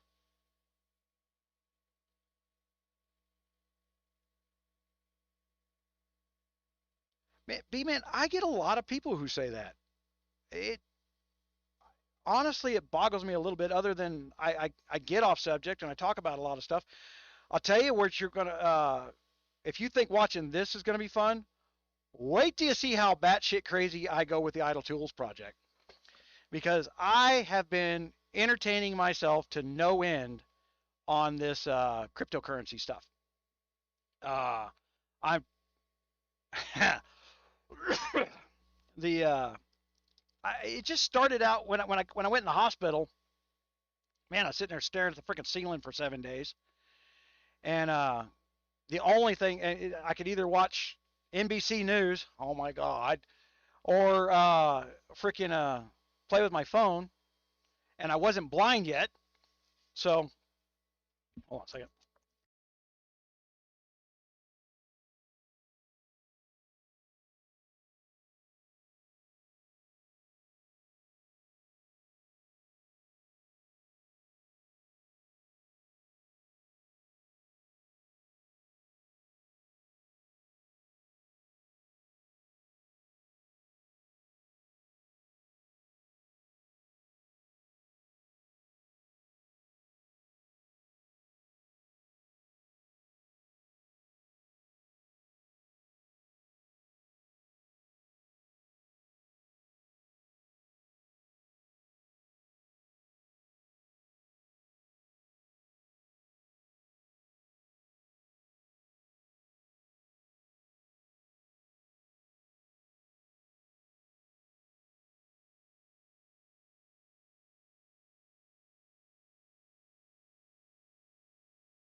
And the answer to my question, I don't know how good my battery is, it really sucks. Sorry about that. Okay, so thank you, Bobby. I don't know I don't know exactly when it cut off. Well, I can go back. Thank you, Bobby Diggs. The Purple Heart Club.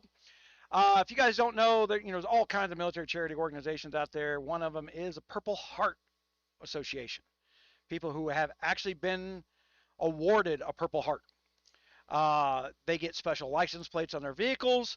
And if you're wanting to do something in your community for these people, go talk to Home Depot, go talk to Walmart, and ask them to take over a parking stall and paint it purple. And the only people allowed to park there, and they have signs, you can buy them on Amazon, that says parking for Purple Hearts awardees. And they'll have a license plate like a disabled vet, that they are an actual Purple Hearts. They're not just veterans, because the guy down in Cocoa Beach that gets off at 3 o'clock and whines that they had to work till almost 1 o'clock on Friday afternoon, in the Air Force, he's a veteran too, but doesn't need specialized parking. How about the people who've actually been shot in combat? There's a lot of us, I never got shot in combat. I was in 2 explosions, but never got shot. And I don't have a Purple Heart. So this is not one of these things that there's a benefit to me on it. You have to be shot by an enemy. They call the Purple Heart the Enemy Marksmanship's Award, and we say it with love. The because you have to be shot by the enemy to get a Purple Heart, not just be injured. Okay, it's a different category of veteran. And like I said, you can go down and just get a group of 4 or 5 people together, go down and take over a parking stall at Walmart or Home Depot or Lowe's, hell, at the IHOP. I don't give a shit.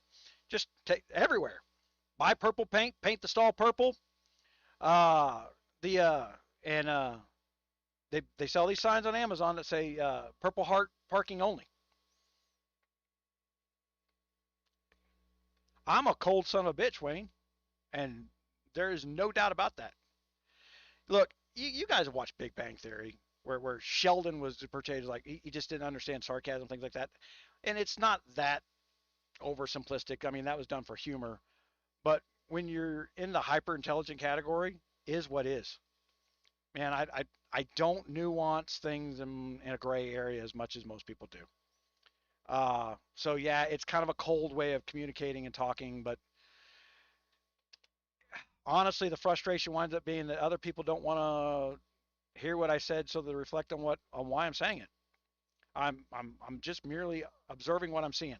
If you think I'm not observing something correctly, I'm always open to listen to that. I always have.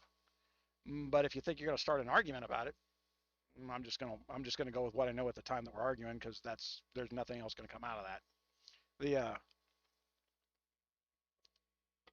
The I can't sit here and play favorites. Do I have a black heart?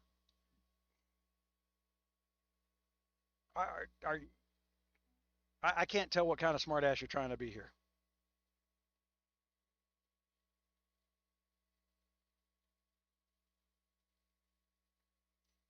Yeah.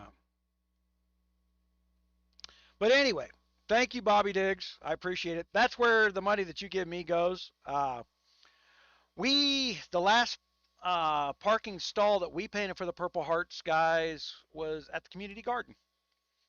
We planted a community garden about 5-6 blocks of here. We took over a block and built a community garden up there.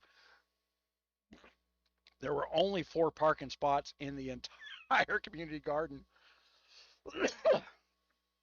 And we took over one of the parking spots and made it a Purple Heart one. And Purple Heart guys have been using it. No one does. No one likes to hear truth raw in raw format.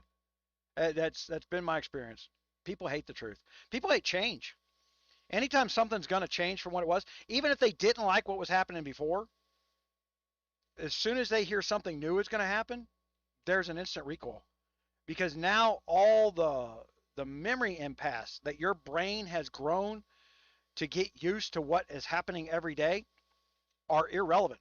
And it literally like short circuits your thought. You get very reactive and counterproductive to that. No.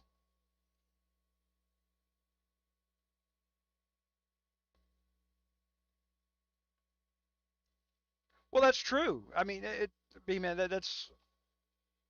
But again, it's the first thing you hear on any subject is the truth. Anything anybody else says is a lie because you have nothing to contradict what you heard if you don't have other facts. Now, I run what people say through a long built filter of how people work. The And that's been part of what I've done for decades upon decades here. It's whether I'm hunting people or if I'm talking to people, if I'm in a business meeting with fucking senators and congressmen, I know how those people operate. I know when they're saying nice things and flowery words, they don't mean a fucking word of it.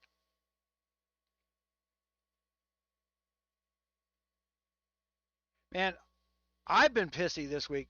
My dad got this thing on his own. My dad took me out for my birthday, and I was looking across the thing. And I was like, "What's that Band-Aid on your nose?"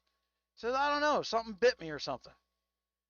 And he peeled it up, and out here in the desert, we got brown recluses, and the brown recluse bites you, and it literally dissolves the meat.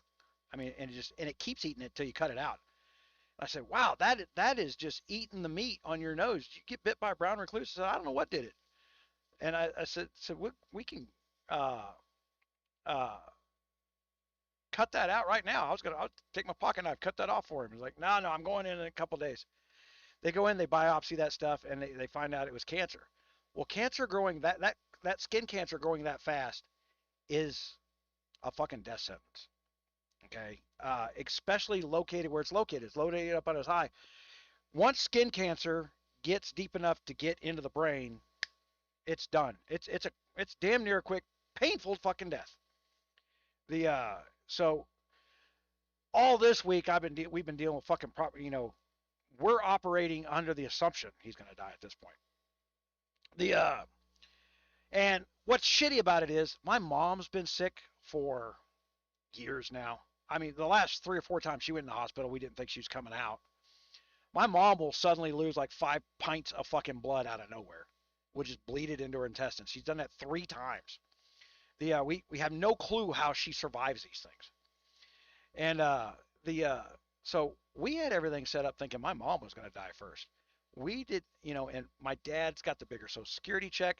I'm sitting here looking at the world politics going, holy fuck, inflation is about to murder everybody on a fixed income. And we had been talking about this for the last 2 months, me and my dad has. And, because I do a lot of the finance work for my dad. And I said, we need to make sure that you're going to be okay. Because I said, I don't know about you, but my food bill personally has gone up $600 in the last month. And I started doing some bargain shopping at the grocery store, and it went up.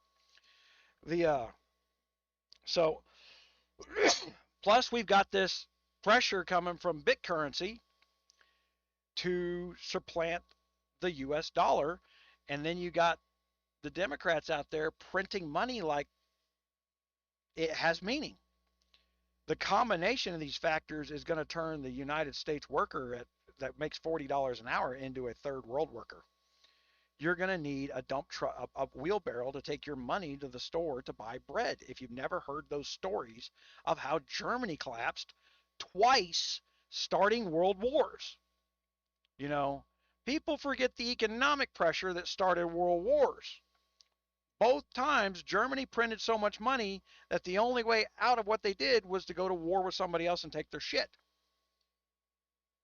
The you gotta there's this disconnect from history and the truth out there, and it's so being a student of history, being a student of military history and war history and how things like this happen, you know, there's signs coming. Doesn't mean it's gonna happen, but there's enough sign that I go, I want to make sure my family's prepared.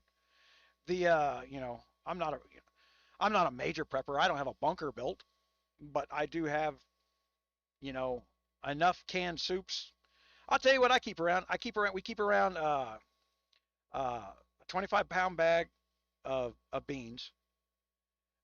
We keep canned mushroom soups because you can add mushroom soup to any kind of meat you can kill and you can cook it. The and at some point when you're just going to start killing your own food so that you don't have to buy $18 a pound fucking beef, or you're going to buy the carb stuff, then there is what that is. Uh, it's not a matter of being prepped, but if there is a sudden spike and a sudden run on food, that becomes the trigger to martial laws and lockdowns, right? You don't want to be caught on the other side of lockdown. I here in New Mexico, we already ran into a food shortage because of COVID. We didn't have food on our shelves. Right now, this last week in Carlsbad, because of the Mexicans come across the border, Carlsbad being one of the first major cities that they hit in the United States, no food on the shelves. All of a sudden, the stores, we're 30 miles further north than that, and our stores are filled with people trying to grocery shop because they can't buy food in their own town where there's 4 grocery stores and a super Walmart. There's no food. All right. These things are real. They're not being reported, and you observe them like you can't have all these on top of each other lying on stressors and not expect a failing point somewhere. So it's not a matter of being a prepper. It's just a matter of being prepared. Uh, I like to eat every day, so I'm prepared to have food in my house. The the but yeah, that's like I said. When we get over the idle tool stuff, when we start pushing, I'm going to start doing some content over there. I'm just now getting the channel done. Uh, Matter of fact, I can go look. Do do do.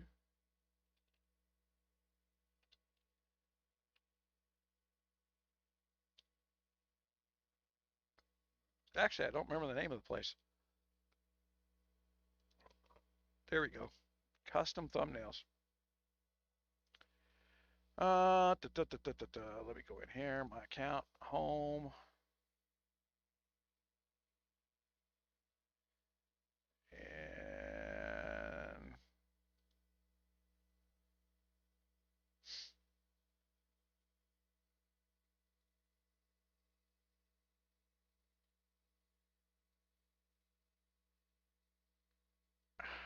man, I can't find. Michigan is like the #1 place for militia groups. Always has been. It's a weird. It's so weird that a northern state has so many militias as Michigan. That one that wound up making the news where, oh, they're going to kidnap the governor, that was fake. That was an FBI guy who started a militia and then come up with a plan to kidnap the governor, which is the asininest plan I ever heard of. And I talked to the fucking crazy militia guys. We might even train a few of them. You know, we train people for self-defense. The What you do with that self-defense is not my problem. The but the I wonder why I'm getting flagged for money laundering by the government. The Active tasks. Hold on, I'm looking to see if I got any of my stuff done. Uh,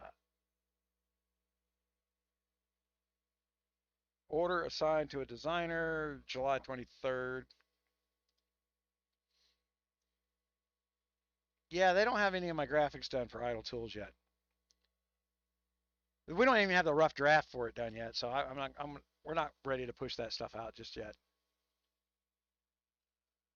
Uh, so yeah, get in there. I would suggest pushing the idea of 4 time zone realms as part of this merger. Yeah. And as I've told you guys before, man, K592 is my last go at this stuff. I was tired of this stuff a year and a half ago. Uh, it does not excite me. It's not a challenge for me to break down their stuff. It's not a challenge. When all you can do is lie, cheat, and steal to beat me, you're no longer challenging me because we're not playing the same game anymore. You know, it's like two people playing chess, only they get to freaking have grenades on their side of the freaking, throw on my side of the board.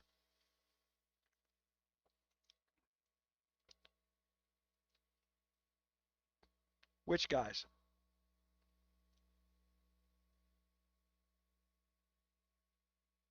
Taxation is theft? Well, depends on what they do with the tax money, right?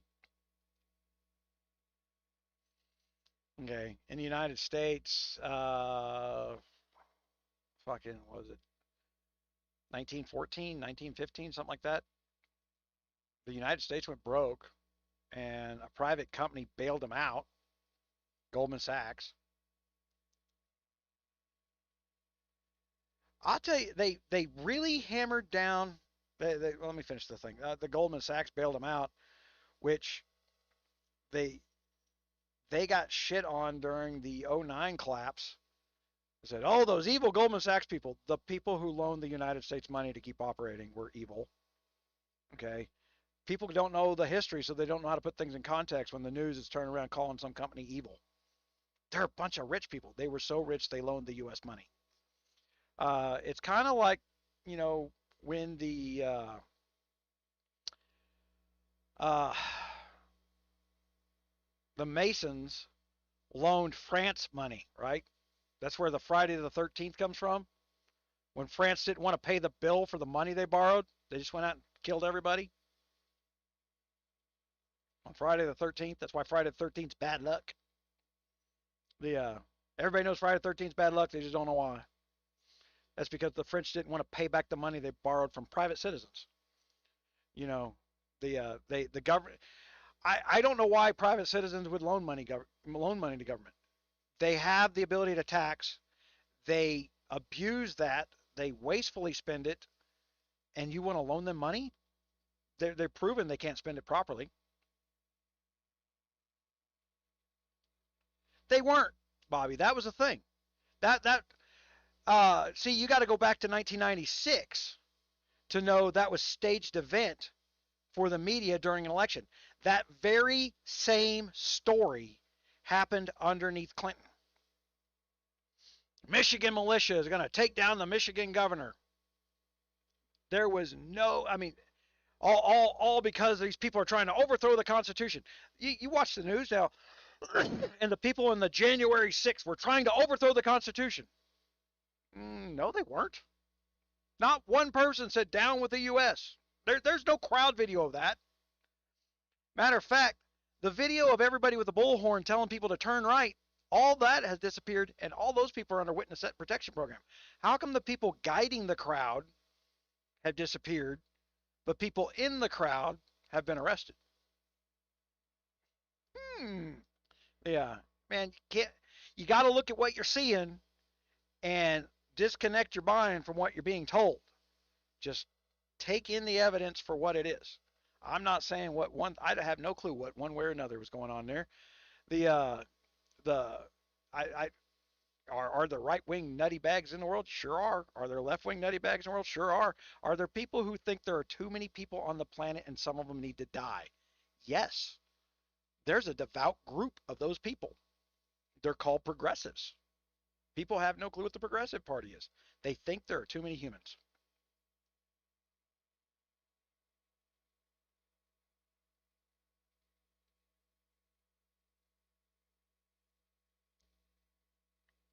Well, gold, it goes back fast.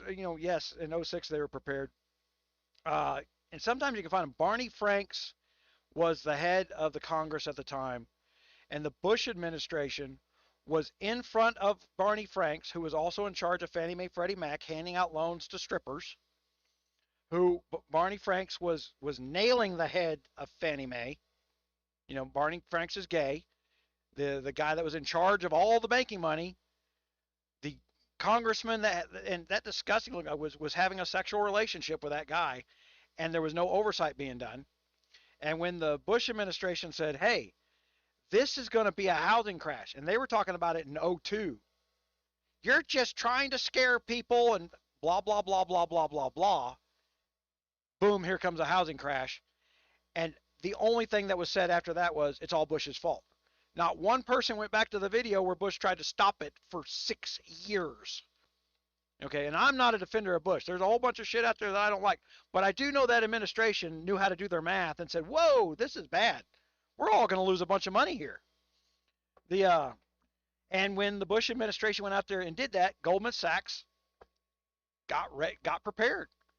Goldman Sachs has been doing this for 100 years. They know what like I said, Goldman Sachs was so prepared for the last time the U.S. economy collapsed. They loaned the U.S. government money to bail them out. That's what started our tax system. That's how we got started in this conversation. That's but today we've got Bitcoin out there. Decentralized, unregulated. And now the news mantra of the day is, we need to regulate Bitcoin. And then they'll throw up some story about some guys like, Joe Bob, when the first days of Bitcoin, mined up 7,000 Bitcoins, but then forgot his password to his iron key. He has 2 tries left to get his $500 billion off his key. We need to regulate this so this doesn't happen to Joe Bob. No, Joe Bob didn't write down his fucking password. Sucks for Joe Bob. But BitCurrency, if you guys don't know, is private banking with no banks. The stuff that goes out on a DeFi chain, anybody can see it. Everyone can account for it. We know where every dollar went to every person. It's privatized banking with no central control. If I send money to you via Bitcoin, that money is between me and you, like I handed you a real dollar bill. The other thing I've seen in the news is like, and we had them on here the last live, where it's like, oh my God, Bitcoin tanked recently. Did it? News to me, and I'm investing in it. It had a high when you look at a chart of 80,000 3 years ago. But what's not in the story was Bitcoin split. So the 80,000 high from a couple of years ago is really 40,000 now, because everybody's got twice as many Bitcoins. And then they've been trying to keep Bitcoin between $30,000 and $40,000 as people add more money into it. So when Bitcoin starts to get high again, it'll split again. You'll get double the Bitcoins. It'll keep going up. Right now, the charting on that says it happens once every 4 years. Is about the way it's happening. There's been an acceleration of investment in Bitcoin. So much so, while we're printing $6 trillion, the federal government turned around and started declaring everybody that's talking in Bitcoins, or any type of currency, just a traitor to the United States. In other words, if this administration can't print money, none of you can have money. Yeah.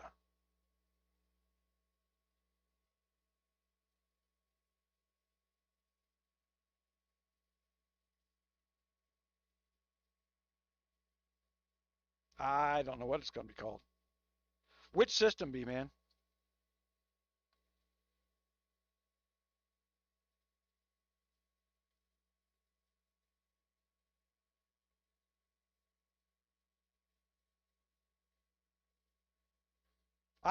For the crypto stuff, all the startup videos and prep work that I've been doing for the crypto, I'm starting in a very volatile day of crypto, where we have U.S. government pressure trying to shut it down, but you got the country of Venezuela about to swap over to Bitcoin.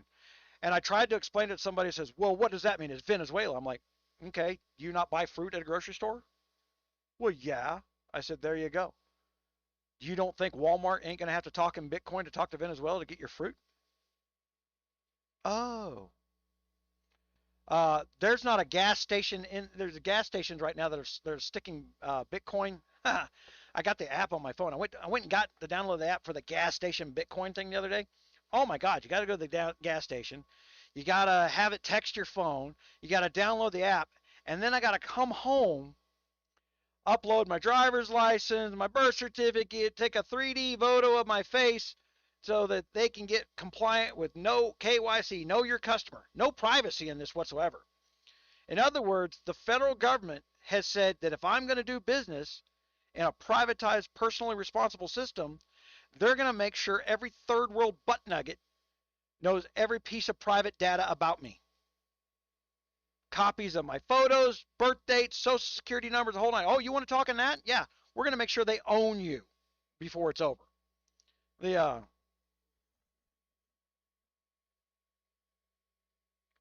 I okay. Let me explain my thinking on Bitcoin, which is different than the Twitter and Reddit universe on this Bitcoin. Okay, and like the guy that come in the live last week and going, "Oh my God, Bitcoin fell down to $28,000."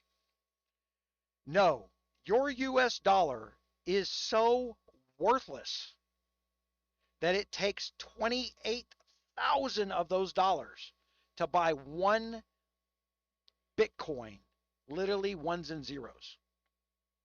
See, I flipped that on its head to explain it so that people understand. They printed so much money in the last 12 to 15 years, your money is already a wheelbarrow heading towards the market.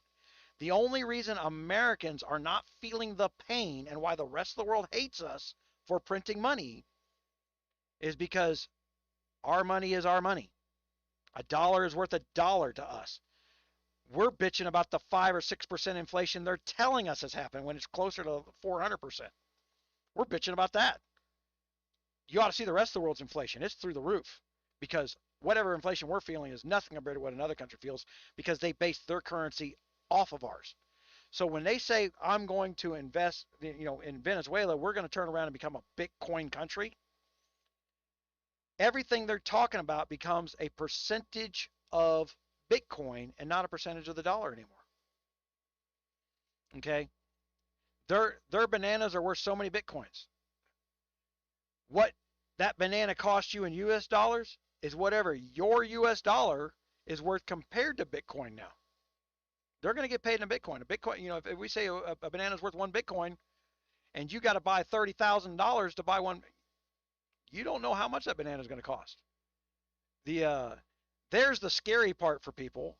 The second scary part is China mined up for 10 years large doses of Bitcoin as a country. So they control a lot of market. Uh,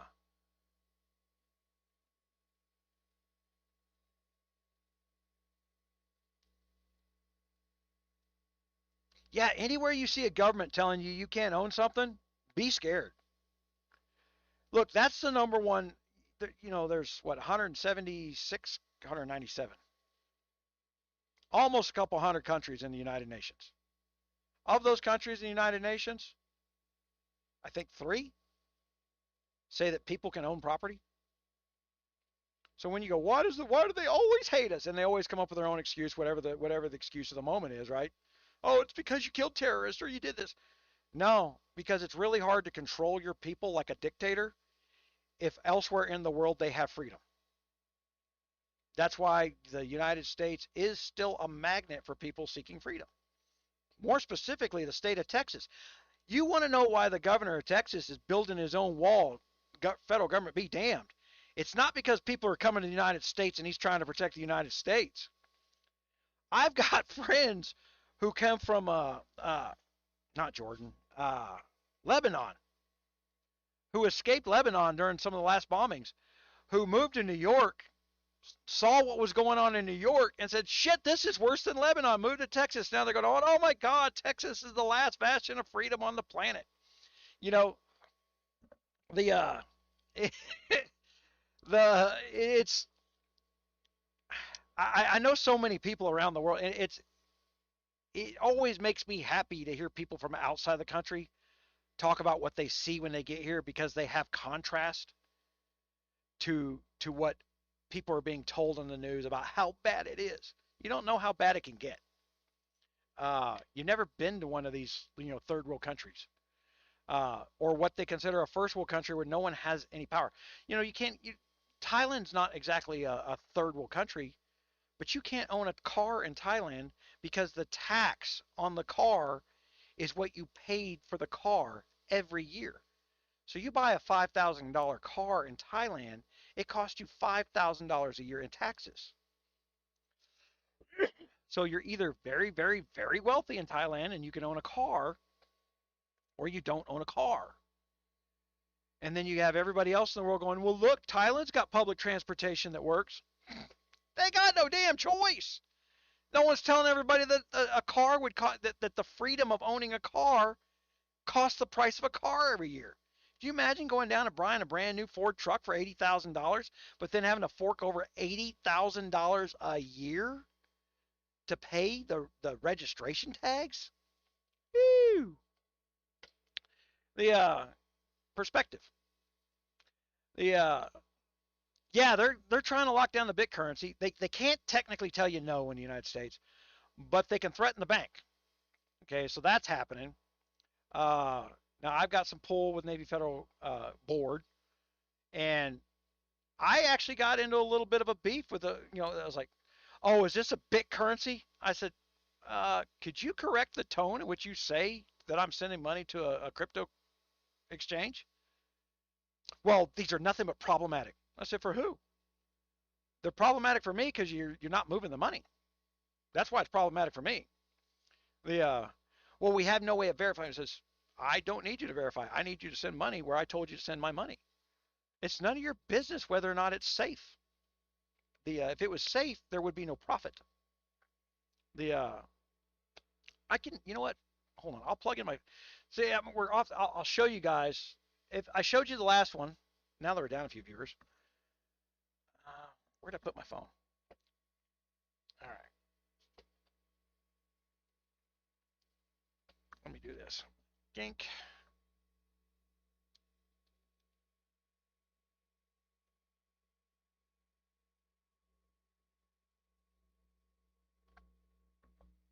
I got one stock that's bugging the shit out of me. It's called SNX. Now, the last time I showed you guys, I'd set up 54 bots for trading.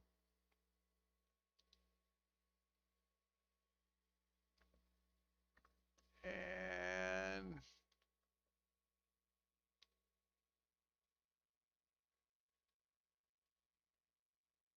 there we go. Let us see. All right, hold on. The deck system hates it when I swap frickin' phones. And so this has been fun for me because it's the same money I was spending on game, and I just started spending it over here on trading, and I got a little bit of money coming in. Excuse me. Oh my gosh.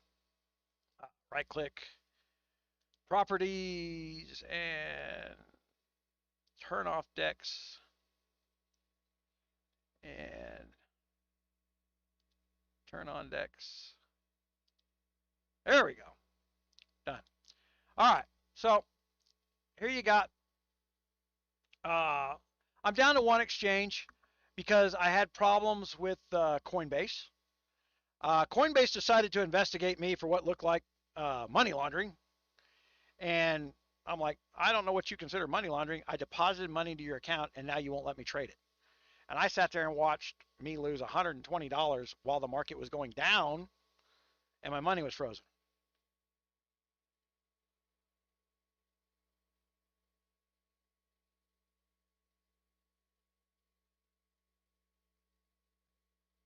Yeah, there's never been anything free about freedom.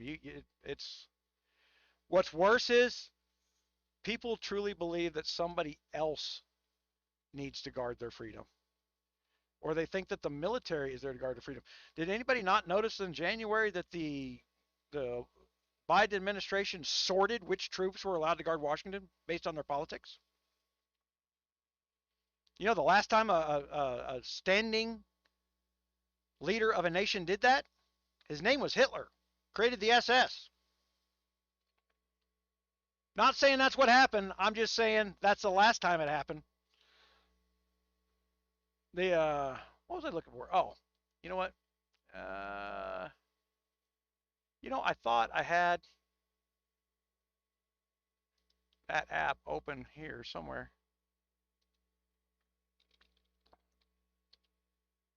There we go. Well, there it is down there on my board.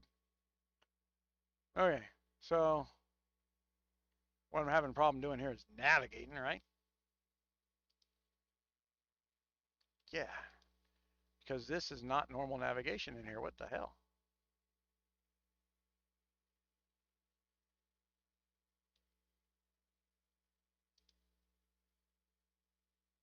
Not what I want to do. Get out of there. Oh, looky here. Okay, so we go to the bots. All right, so BCA bots, we can go to stats. Stats is a good one. Look, 2222. Now, I turned around and turned off a whole bunch of bots. And I had what was called, and I knew I was going to do it when I do it. I turned them off and I sold them at losses. So you see this negative 168? It was actually negative 140 some odd dollars because, or 400 some odd dollars. I don't know what I said. I hiccuped. And I've recouped from that. All right. But as you see, the last time I was making like $1 something a day. Now I'm making 12 bucks today. That's actually $12 since 4 o'clock this afternoon. I'm up to about 50 bucks a day, right? And then I had a couple $100 in there the last video, and now I've got 2,700 and 400. That's because Bitcoin's up right now. So that number will actually come down based on the value of my stuff, right? But more importantly, I am gaining relative value. That $12 a day is what I'm really concerned with. Ignore any other number. Ignore the big numbers that says I got a lot of money. Ignore this number that says I made $97 so far today. That's not true. I only made my bit currency is worth $100 more than it was yesterday. That's what that number's telling me. I did not make shit. I had to buy that currency. I own it. I have an investment cost in it. The fact that it's worth more money now is how that I am getting this $12, right? That's where I'm making that money. So we go in there and I'll show you how I'm doing it. I'm just doing it. See where I made 5 cents? There I made 60 cents off one trade. That's a big trade for me, 60 cents. Oh, wait a minute. I may have bumped that one up. There might be a couple of these that are bigger now. But you see where I bought the stock and immediately after buying it, it went down. So it's actually worth 9 cents less than when I bought it, which is fine. So 15 cents, 15 cents. These are big ones. That's Matic, Link.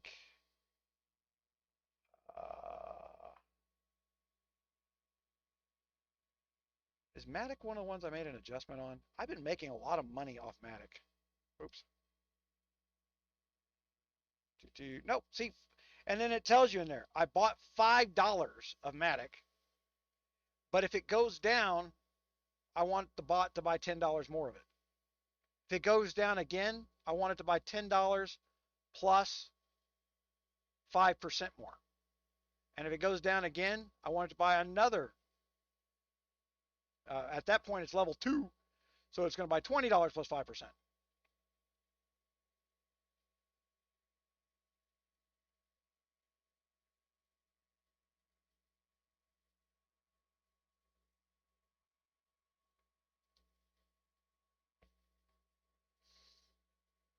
The Bolshevik, man, Bolshevik ideology is, I tell you, if you learn that communistic method while they have so much control of the world, there's a lot of money to be made knowing what they're going to do next. If you assume the worst possible outcome from a leftist thinker, you have just predicted the future with damn near 95% certainty. It's that bad. There's massive marketing organizations to prevent that from being known of the worst track record. In one of those news, and like if you get into where you follow some of these news feeds, and there's these things that are all on Twitter and stuff. Some congresswoman running for Congress in the California, it's like, and I am pro Bitcoin. And then all these idiots that are pro Bitcoin, they're following the Bitcoin news feed go, Oh, we need to vote this woman in. She says she's pro-Bitcoin. And I just made the simple statement is like, why would she be pro-Bitcoin? No one in the Democratic Party is, and that party kicks anybody out that doesn't toe the line. There's no breaking from the party. It's unithink. What makes you think this one Democrat is going to take your vote being pro-Bitcoin and not be shut down by the fact that Democrats want to print money in federal dollars, not Bitcoins? They can't print Bitcoins. That's the problem that the US government has with Bitcoin. They can't print them. Until they either gain regulatory control over the people who own them or get the capability to print them themselves, Bitcoin is a threat to the system that we're in. It's not a threat to an individual. It's a threat to a government. It really is a threat to the United States government. Russia and China have been trying for 30 years to eliminate the US dollar as a world reserve dollar. Bitcoin might get this accomplished for them. But you've got to, but the news is all like, oh, it's all pro Bitcoin. I mean, they're putting the ATMs in now. So all these convenience stores putting these big currency ATMs in, that's so the local drug dealer can get their money back to Mexico without the government being involved. Whatever, all these loopholes I got to jump through to get my face recognized by the machine, they'll just be people whose job it is to go put the money in. And when that guy goes to jail, they'll have another guy waiting to put the money in. He'll have the cushiest jail cell ever. How long is he going to go to jail for? For stuffing money into an ATM. He'll call himself a courier. My boss hired me. I don't know who it is. A courier showed up with money. I'm supposed to take it here and shove it in here and do this. I done my job. There's nothing illegal about me doing that. And there isn't. But they're trying to make that illegal. You got to understand where they're going with this stuff. A lot, and I come from the gun world, where there's not a movie out there that doesn't talk about, is that gun registered? There's no such thing as gun registration. It does not exist. Because the last time we registered guns, we took all the people that were Jewish and owned guns and threw them in trailers, took them to the showers. There's a lot of this stuff that feeds back to Germany, guys. There's reasons we don't do certain things. There's a historical catch there. They tried in the state of New Mexico to turn around and stamp on our driver's license that we were combat veterans, so that the cops knew when they pulled us over that they were dealing with somebody that, what, could kick his ass because he's a fucking undertrained little piece of shit. I don't know what if I told you this the last live, but I had two guys with tire irons trying to mug me into my own driveway. I walked into the house to grab my pistol and walk back outside. I walked in the shop rather to grab my pistol and walk back outside. And but I called the cops before I walked back out there. And I watched that cop sitting there knowing we train law enforcement officer, we train some of the special ops teams for there's no polite way of putting it. We have a training facility. Let's just put it that way. We get to blow up cars once in a while. It's a lot of fun. But I watched this kid, and I was so disgusted about how at risk he was, because he couldn't believe that these two people pulled over in the middle of the street, and somehow in their car there were two tire irons, not one, two. They were readily available by the seat to fix a potential tire problem, that there was no black marks on the road, there was no burning brakes, there was nothing wrong. The story for the cops was all bullshit because the cops showed up rather quickly. They didn't get a chance to walk around the front of my pickup because I had my pickup between me and them. They couldn't see my pistol.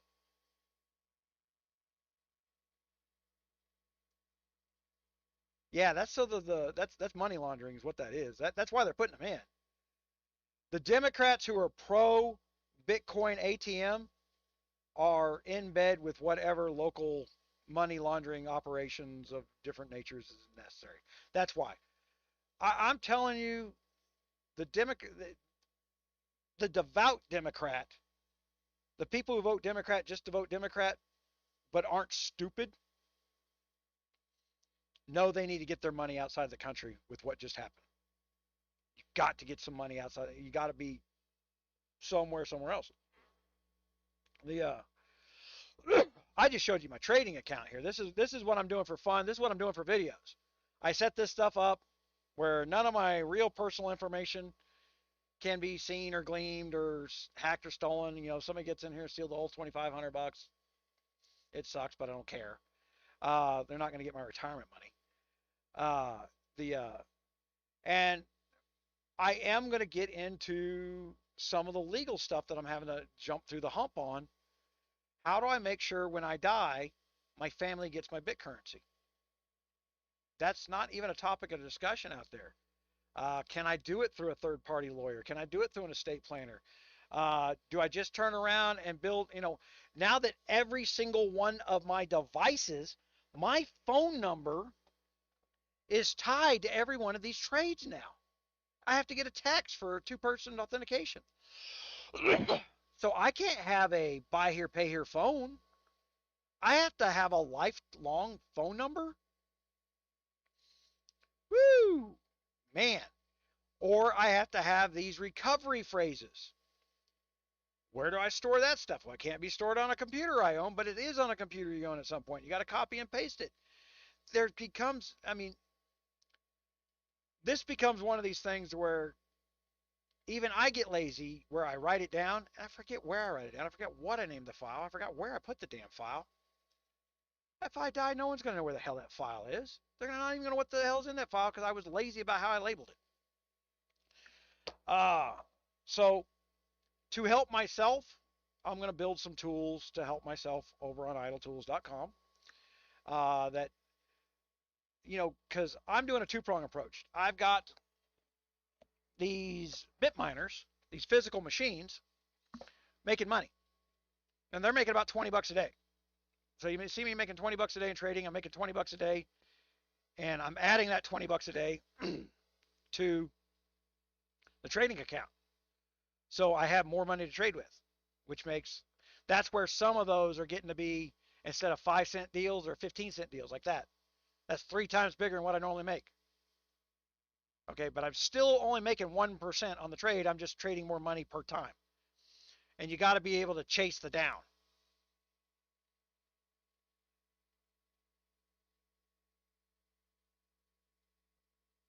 Right. So where do I put that and make it safe, right? Man, if you ever seen when people die, relatives come out of the woodwork to steal all kinds of shit. The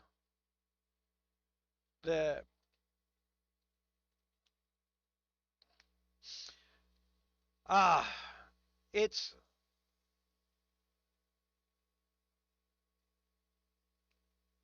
there's a password app that stores passwords. Yes, but it won't store the codes, Killa. Left Nut's talking about there's a seed phrase where it's like a sentence. It's not a sentence. It's like 15 random words. And if you don't know what those 15 random words are, you can't log on with a new device or pass those funds to somebody else after you die.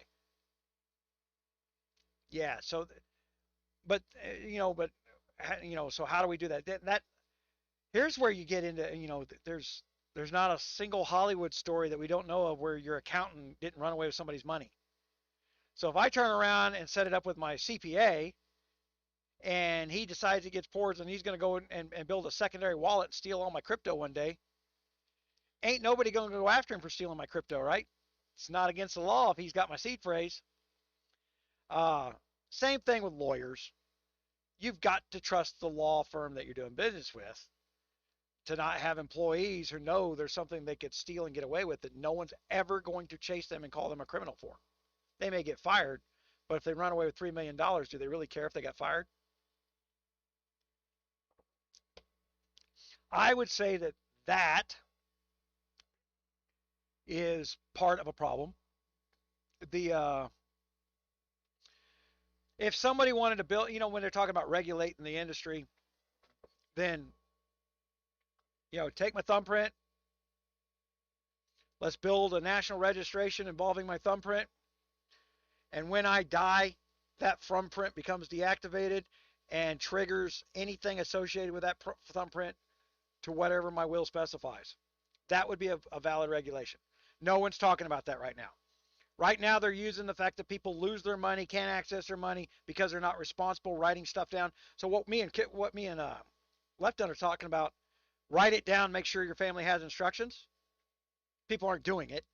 And then the news is going out and it's like, and they lost $500 billion.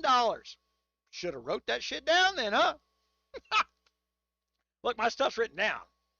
The and I don't man, I thought long and hard about this. I've got iron keys where you can encrypt what's on the USB drive, right?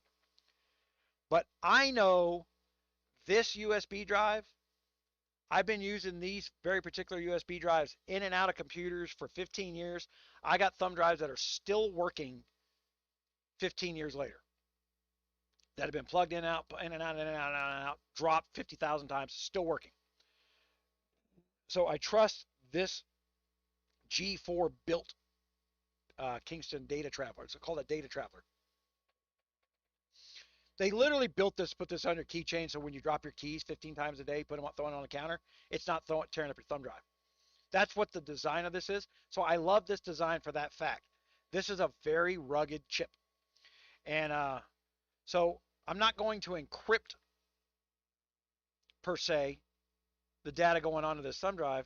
Just once a month, if I got to go update stuff, I'm going to go pull it out of the bank where it's in a safety deposit box, right? That my wife has a key to. And only my wife has a key to. Problem solved. That's the only solution I've thought about to this one that I get around it. Yeah, cold storage. Yeah.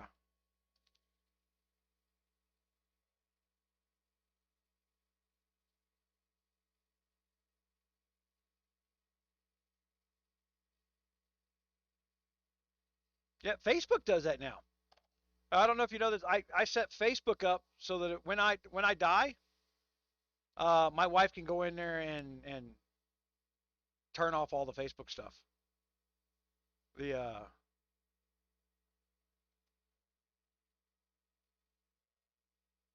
Yeah, and for oh man, it's a little disturbing to see people that you know have died who suddenly send you a comment in Facebook. The and you know somebody's hacking the account because it's just been dead for a while. The account has, not the, well, and the person.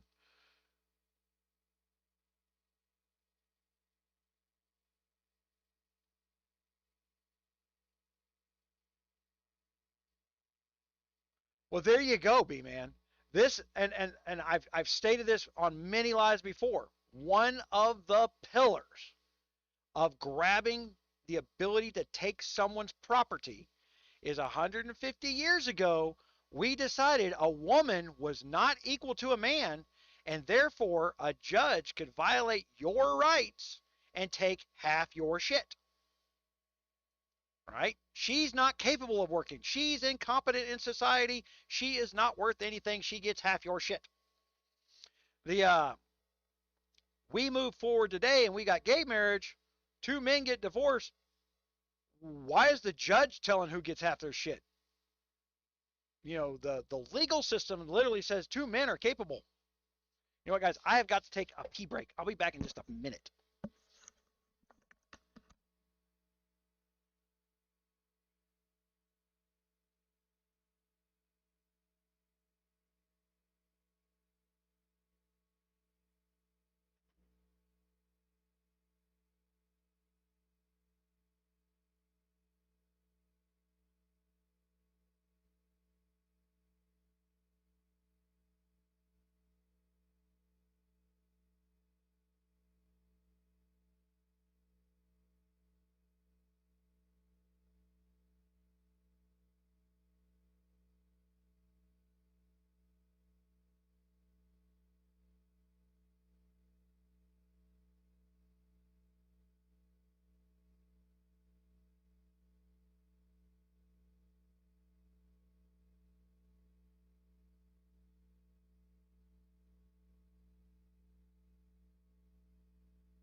Yeah, so who's still? Well, we still got a lot of viewers here, man. Man, I appreciate you guys giving me the fucking watch my language.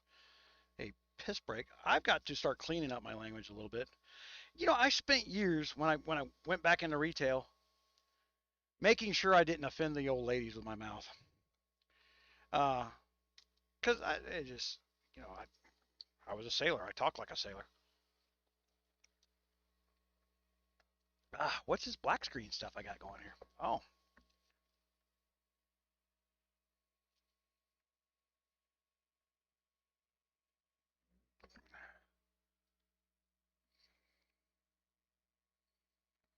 all right. There's that. All right.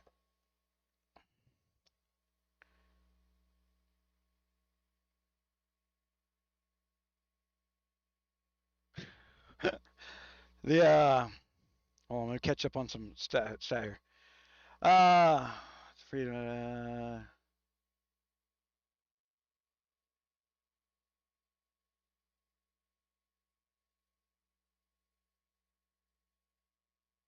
Tattoos. I will tell you that while I'm learning what I'm learning, and I'm taking from people that there are YouTubers out there like Son of Tech. I think the guy's brilliant. I think he's very smart. And I don't think he realizes he's so smart that he skips over stuff. Because I have to go back and fill in the gaps all the freaking time when he talks. Or he will get off on shit that, woo, way over my head. And while I'm just now starting into this, he doesn't realize he's way deep down the rabbit hole in some of the, well, what's the die 5 or the 1159? I mean, and that's what a lot of these crypto YouTubers are talking about. I'm like, how about we dumb it down for the average redneck? That's going to be my approach to this, is making it a little dumber for everybody else. And I've got, like what we've done over on Rogers Raiders for the gaming, where we can let you put your stats in, and then we can actually build out tools for you based on your stats. We can do the same thing in crypto. Because the crypto world changes a little bit all the time. And I've got, let me show you this. Turn off decks. Turn on screen one. So here's my screen one. All right, I got 2 shortcuts on my desk. This is for the rig that I use to shoot video on. Okay, so it's got a kick-ass graphics card. It's got a Ryzen processor. There's only one currency called Monero that you can mine with a CPU. And you know what? I could, since we're down this rabbit hole anyway, let me find it. Dink.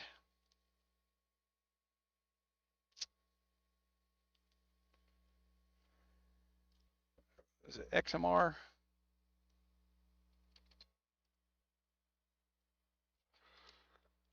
Well, I can show you the Ergo. Okay, so here's Ergo. Now this is my Ergo page for just me farting around with this computer when I log off at night. And as you can see, I forgot to turn it on for the last couple of days. Been distracted. I went to the mountains yesterday. Just been distracted. And of all the things I should have turned it on for, I took a day off going to the mountains. Right? But I didn't. So no money being made. But daily, $1.20. If I remember to click that button when I go to sleep at night or walk away from my computer for a couple of days, I'm making on average $1.20 a day on this one PC. I have other PCs in this room that are doing this. I went and grabbed and I'm going to have some videos on this because I'm going to redo it again. I went and grabbed my wife's old Surface to see what I could do with mining on that, and it's an absolute shitty miner. But it's also hard to reload Windows 10 on it.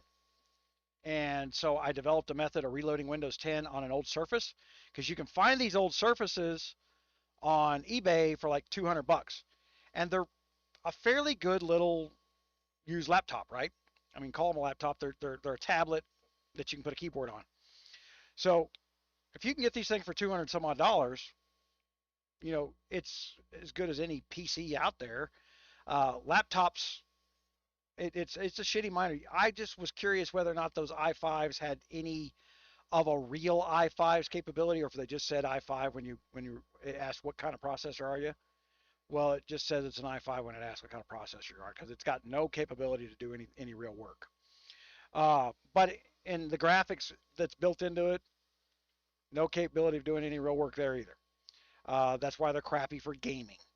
But if you're looking at web pages, perfect little device. So I'm going to have a deal on how to buy one of those like off of eBay for a couple $100, and then for free you can wipe and reload Windows 10 fresh, because it will never update the Windows 10 on one of those deals. And and Windows 11 is coming out, and this will be relevant for people wanting to put Windows 11 on a computer. You should always do those. You should never upgrade between operating systems. You should do a fresh, clean install and take the 4 or 5, 10, 20 days it takes to copy your stuff over to the new system. You will be much happier with your new system for years. But if you do the upgrade, you will be bitching about your system for years. That is the best advice, having done this. But you can get down in here and see where, like, sometimes this thing was doing, like, I'm doing 300% of the workload compared to anybody else in the pool. You know, I actually had some 600% in here, a couple days ago. Yeah. But what's funny is this my CPU miner? This is Ergo. This is not CPU mining. So look, I can't do the Ergo while I'm on video recording. But these new Ryzen processors, now Monero runs a CPU. So this is right now my CPU was using 4% of my CPU to do everything that I've been doing. Now I'm running 100% because it's now mining money. There's no reason for me to ever turn that one off. I just click them both off at the same time. These new Ryzen processors are so phenomenal. This thing makes $2 a day. Literally makes the payment on a new computer all by itself. And I'm going to have the how-to up for that. I'm going to make it much simpler than everybody else's how-to, because a lot of this stuff is, you see this is done in a command prompt box, and that scares people. And I'm going to dumb this down. I really am. I know it needs to be dumbed down to get more people involved. And then I'm going to get all the way into, at some point, my next step of this is going to be to build my own pool. That's probably going to be the more epic challenge. I'm going to build up an audience on YouTube with it before I build my own pool.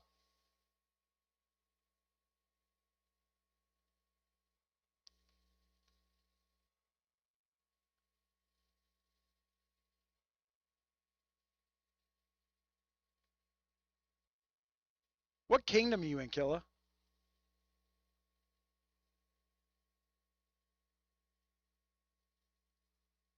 If what info is still valid. Hold on. GunMuse question about the video you posted last year about leveling up the damage skills for your green guards. The talents, no, that was a bug in the guard system back when I posted that video up. Yes, it was working when the video come up, and now it's no longer relevant. But leveling your guard so that you have them for use in other things that got coming. Remember what I've told you guys before, one of the things you need to know about gaming is that gaming content creators don't like their content being skipped. So we're back to, here's these lieutenant guards, which uses the stuff that you're not using. We don't want you skipping our content, is what that's saying. We come up with a new way to make you like our old content. And like I said, I think the lieutenant guard's in the base stat category, but I have not any way of proving that. Really don't. I would say that the video that I posted on me taking those C-42 shots, That guy had the same stats I did that are on his show stats on the report. He was losing. I was losing 1,500 troops to his, 600K march. I did some math. I'm actually going to do a video on that. Those 15 shots cost them somewhere around 130,000 gold worth of healing. In other words, $400 worth of packets, or more than that, right? No, 120 divided by 4. Yeah, four $100 packets worth of gold got burned up in a 4-minute video, and it wasn't even my gold. It was their gold. Because they're still operating. These are the people that they're still operating under the fact that they think they didn't screw something up again. They changed the game again.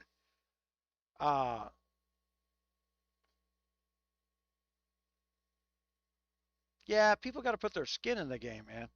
I tell you, this is one of the arguments I'm having with the people around me. They're capitulating to people who will never put their skin in the game. They'll show up if there's a negotiated peace and demand more free shit on top of that for showing up during that event of free peace. Well, fuck, we don't need you.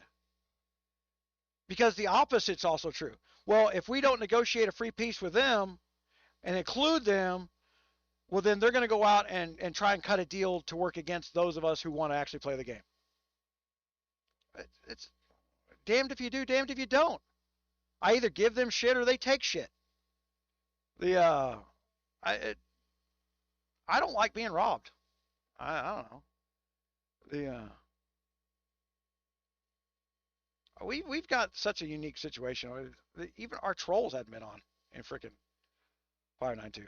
We got a new kind of trolling. We got actual players who have taken up the mantle of acting like the trolls.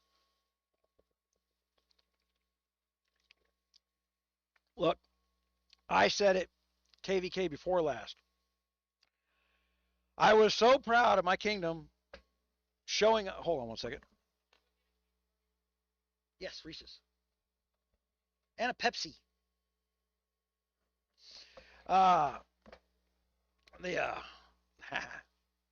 Little takeout candy bar. I was so proud that the kingdom showed up and filled the towers. And at the same time, I was sad that I had to say, God, the crowning achievement here was we filled the towers. And everybody else was very happy with that being as far as we got and what was it. But for what purpose? Time is now short. Look, K592 cannot continue with players who only play if there's no risk, but there is reward. Okay? If there is no mergers, you don't even know that mergers are actually going to happen. Okay? If you don't know, if there is no mergers, then what we've got's what we got. So why are we building up people who aren't going to support us, back us up, won't get involved in the same alliance? And quite frankly, the people who have cheated the paying customers out of their money with hacks. You got to remember, these people literally stole real world dollars. And I don't, for 1 second, like to see people that call themselves my friend handing them free shit under my name and my business. I will do without an alliance, but you can go off and run that scam. You're con artists. You're just in charge of the con at this point. Congratulations. Are you really? Because you're not the one getting the shit. You're making sure they get it. So they say nice things about you, so they don't hate on you. So they don't hit you in the middle of the night. How do you like being somebody's bitch? That's where you're at. Now, I haven't had to play that way. I'll be honest. I don't have to bubble. I got to remember to put my gear on. But other than that, I don't have to bubble. You can mega the fuck out of me. You're screwed. I don't have to worry about the bigs from other kingdoms. Unless they're monsters mega in me. And even then, it takes 2 or 3 megas and them losing all their troops doing it. So I'm in a different boat than they are. But I'm also the guy that has to turn around and work things out.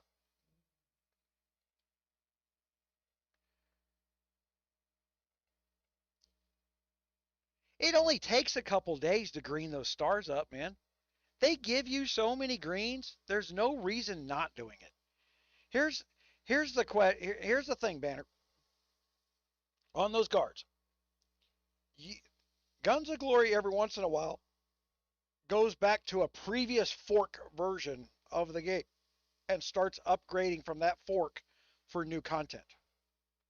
All right. So we may be on patch 617 right now, but patch 630 might already be in the works. But it's not being built off patch 617. Patch 630 may be being built off patch 5.5. So they may go back before they did a bug fix in a particular fork, and old bugs come back. And then they'll go in and they'll hot patch the old bugs coming back if somebody like me finds them. I check for old bugs. I have a bug list, and I go through it. And they come back quite a bit. And I use that bug list to my personal advantage because every time I put it out there, they'll hot patch it in a few hours. But I also know they actually monitor my account. They see what I'm doing. They look at what I'm looking at. And if they see me finding something inside my account, I notice that they hot patch it about 8-10 hours later. That's how actively they monitor what I'm doing. I can't hide from people who own my content. There's no way of doing that. As much as I've separated things as far as I can, I just can't do it. I can to some extent, just in case that's messing with the stream.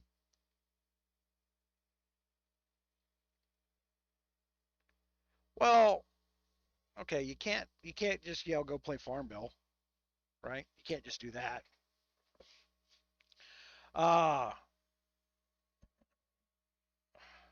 First of all, people who just want to socially play are just as important to the game. The reason the firewall is being built is because I recognize that fact. I hope you get that. It's not to screw over Guns of Glory or to make them or make every to make the coiners pay finally. Whatever bullshit's in your mind about that, that's not in my mind. My mindset for developing that tool and spending money to develop that tool, and fuck, I got a budget sheet somewhere of what I spent on that. It was close to $4,800 developing that tool, and I did the coding. Had I outsourced the coding on that, I could have been close to $18,000.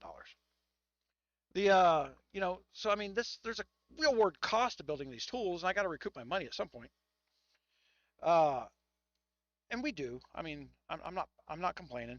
Look, guys, $2 a month over at Rogers Raiders, more than enough to cover the cost of tools. I've got to get my programmer up to snuff. And really, life has just not been cooperating with me to where I can spend the month of time that I need to get him started. That's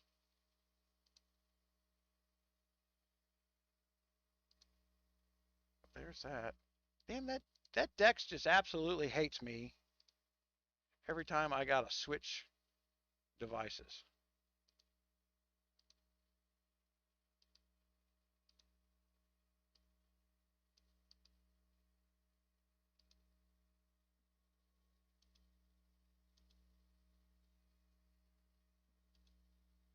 There you go.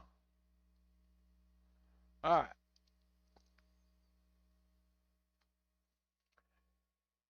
Dex is not part of the YouTube streaming world yet. So they haven't built good drivers to interface with that. It's one of the best tools that I've ever found. Rochambeau found that for me and started telling me about it. And then I bought the wrong device because Dex was built in my phone. I didn't need to buy anything to use Dex. This is free. Let's get out of this. You put Discord in there and it's like, oh, we're going to take over your entire messaging system because that's what you wanted, right? We need China to read every message you get. Or not.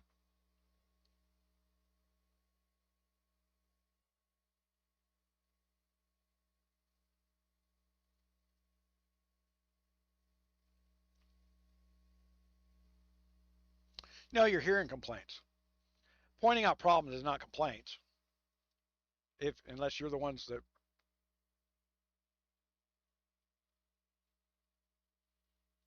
Right. I do rant. Why aren't you fixing shit? Why are you here? If that's all my videos are, then why are you showing up to them? See, there's that question. Yeah. Thank you.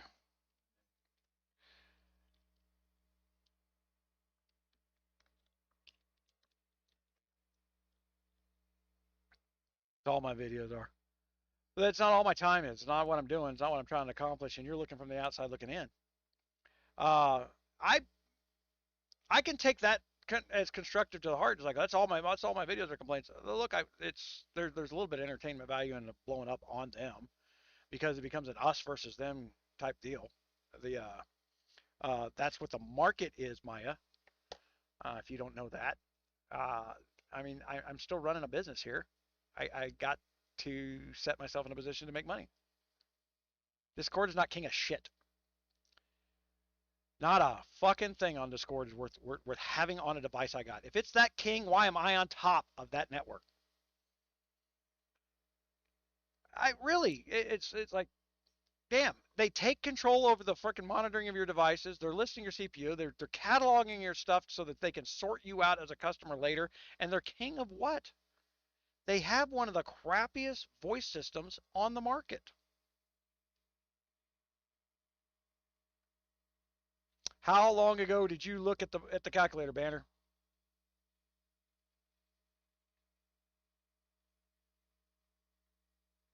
But you're not here to think. So, oh, you're funny. I'm not here to think. You gotta have them. It's Look, I can't turn around and spend $800,000 a month in K592 to play a strategy game if the little players won't stick around because it's no fun for them. I can't let the social drama be what's determining their fun. At that point, they're not sticking around to play the strategy game either. See the conflict in the path that others had tried to place before me. Well, we got to make everybody happy. No, I don't. I just need the game to have some entertainment value to them, not the kingdom chat, not the alliance chat. You can go and do that stuff for free without playing a game. And they often do. You know what? Most of these games, when we start new kingdoms, they go out and meet new people, create new line rooms, and get more numbers and addresses and collect more information and gather more people up and build a bigger list of friends to talk to and blast things out to. What game are they playing? If your world revolves around a Discord in a line room being built before anything else can be done, you're not there to play the game. I promise you. You're there to play the market. But then you turn around and say, well, wait a minute, Muse, you're out there complaining all the time. I know my market.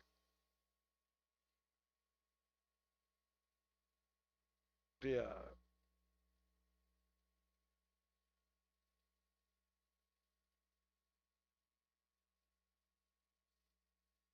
Freedom Phone. What's Freedom Phone?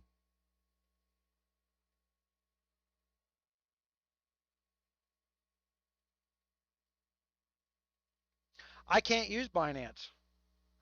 I'm in the United States. That's where what the government in the United States is doing to the U.S. citizen, and the U.S. citizen is unaware of anything other than what they see on the news.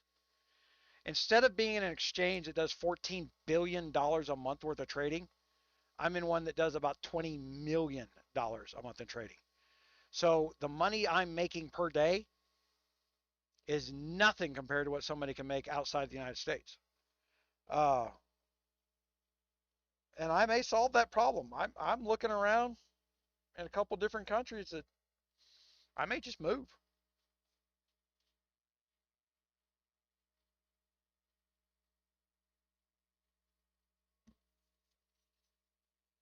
So Maya's in here just insulting everybody that plays that doesn't think with the way they think. Oh, that crowd this week.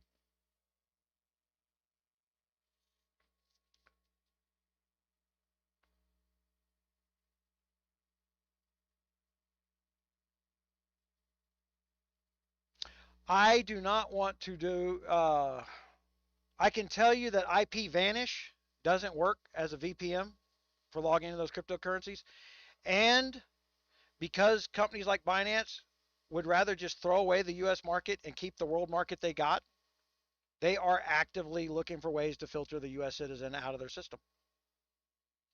Uh, uh, there is another VPN. I can't remember the name of them off the top of my head that uses a military encryption for VPNing that supposedly will work for Binance.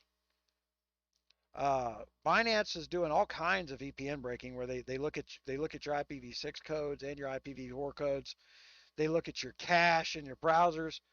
Man, I switched devices, cleared things out, dead built a computer trying to get around it with a VPN, and there's the how-tos on how to do it are already outdated. That company is actively figuring out how to break every how-to. So if somebody goes out and prints up a how-to on how to get around stuff, by the time I read it, it's already broke. So if I'm going to discover some new method, I'm going to have to discover it and keep my pie hole shut about it, or just simply move to another country. This is going to be it's probably going to be my solution. I have that capability. This is what I do for a living now. It doesn't matter where I'm sitting when I do it. I'm in one of the most expensive parts of the United States.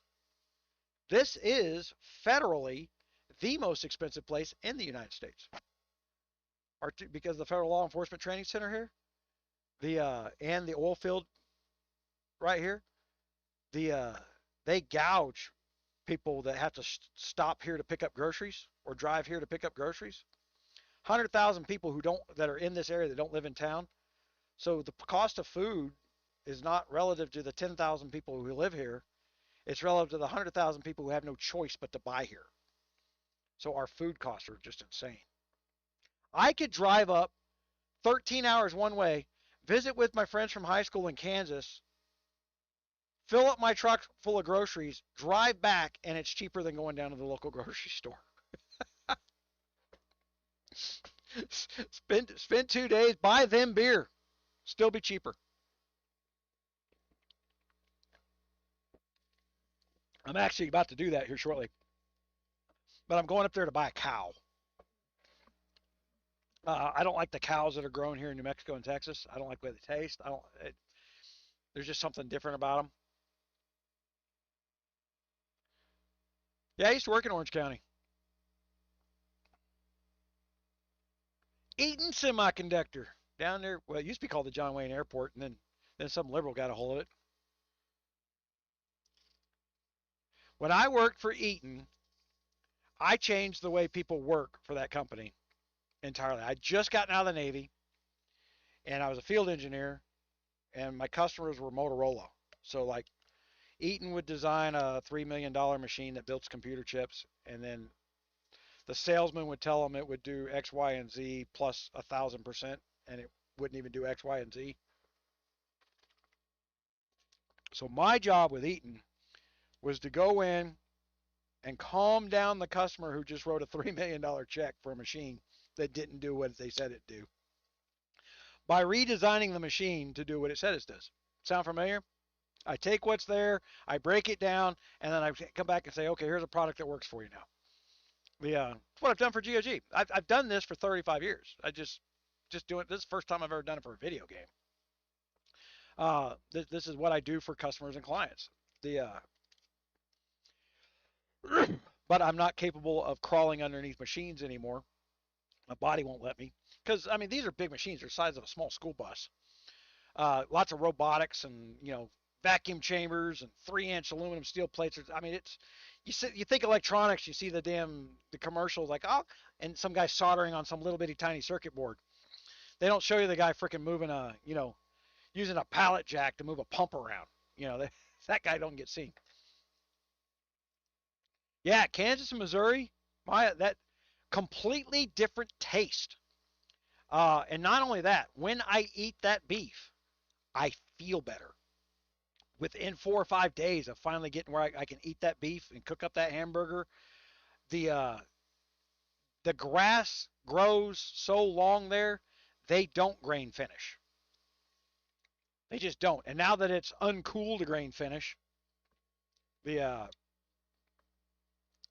they just, you know, that's gotten to where it's become a fad on the marketing label. Uh, just what your cow's grazing on matters as much as what it grazed on last. You know, what it grazed on its whole life is just as important as what it grazed on last. And that's why I said I'm going up to Kansas to buy a cow. Uh, my best friend in high school, his son, or not his son, his nephew, uh, owns one of these online butcher things, you know, fads that's going around, and I'm just to support him. I drive up there and buy a couple $1,000s worth of beef from him every once in a while. But I'm waiting because I'm having a problem with my pickup. I love my truck. I spent $10,000 last year on a new suspension on my truck, and I did not lift it. I just bought new axles, new springs, new coils. My truck is the same height as it was when I bought it stock, but my truck rides like a Cadillac, man. It rides better than any new vehicle. I built that truck so that my back doesn't get beat up when I'm driving around, and I love it. And but I'm having some, and I've got 350,000 miles on that truck. The and I'm not having any problem with the truck except for when it rains for about 15 minutes it sputters and something's getting wet and I can't figure out what the hell's getting wet. And because I'm so immobile these days, I'm I got two sides of my brain, right? I love my truck and I don't want to get rid of it because I built it to be me, you know, to fit me and how I live and how I drive. And going out and just buying a new truck solves the problem of reliability, but at the same time I am me, and if I break down on the side of the road, I can't walk back to town like I'm a 20-year-old anymore. And trust me, I own enough shitty vehicles or enough vehicles that I thought were cool but they were used, and then you know you buy them and then you're walking 15 miles back from town on the test drive. My worst walk, I broke down outside of Phoenix, between Phoenix and Barstow, California. There's a prison out there in the middle of nowhere in the desert, and a whole bunch of signs that says prison in the area, do not pick up hitchhikers. And I had my transmission go out right there. 26-mile walk in 112-degree heat to the damn next gas station. You know, this is back in the day, and there was just no cell phone reception out there, and I actually had a cell phone back then in the 90s. Yeah,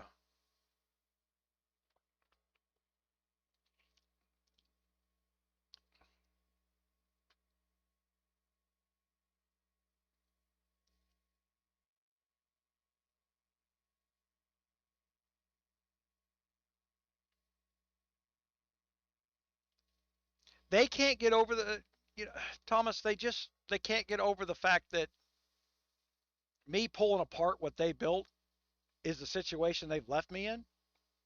They don't want to work with me. You guys got to remember the ambassador program. There were rules to the ambassador program. You had to be a U.S. Based influencer. You had to have at least 1,000 subscribers. I was the only Guns of Glory guy who had 1,000 subscribers at the time. Only one.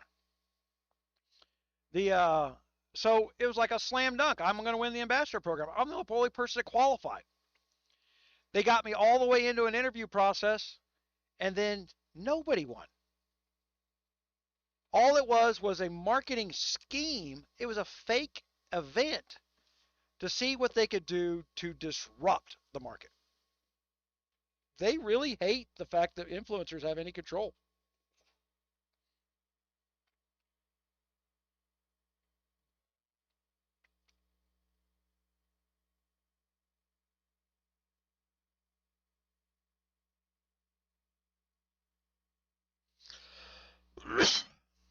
The Yeah, there's, man, we're going back up in viewers. We're catching a new wave of crowd. Shit, I had no intentions on staying up until the damn thing started.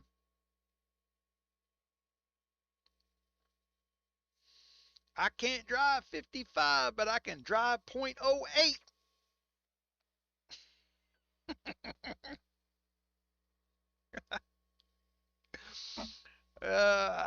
You're just screwed.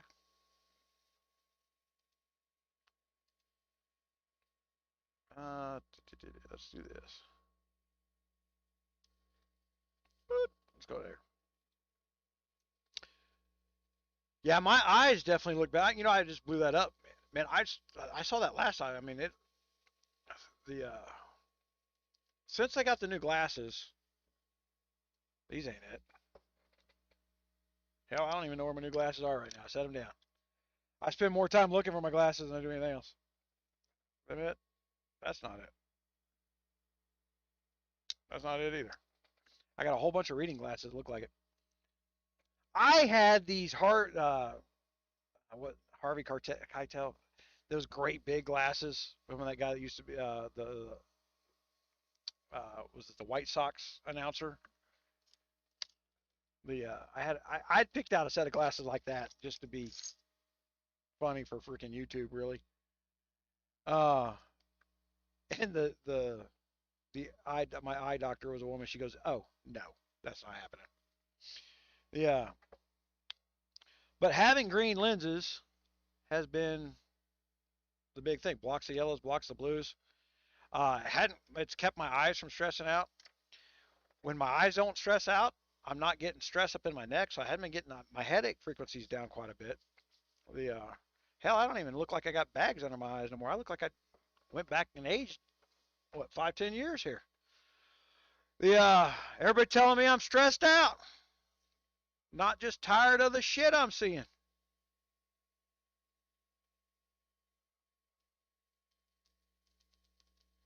Well, you're 14. What were you, like 105 pounds? Harry Carey, the Cubs. Man, I was getting the areas right, but he had those great big glasses. I picked out a set like that. Oh, if I just look at the camera, not one of you said they're on your head, idiot. I had to look over at the screen and say, hey, there's my glasses I can't find. They're on my head.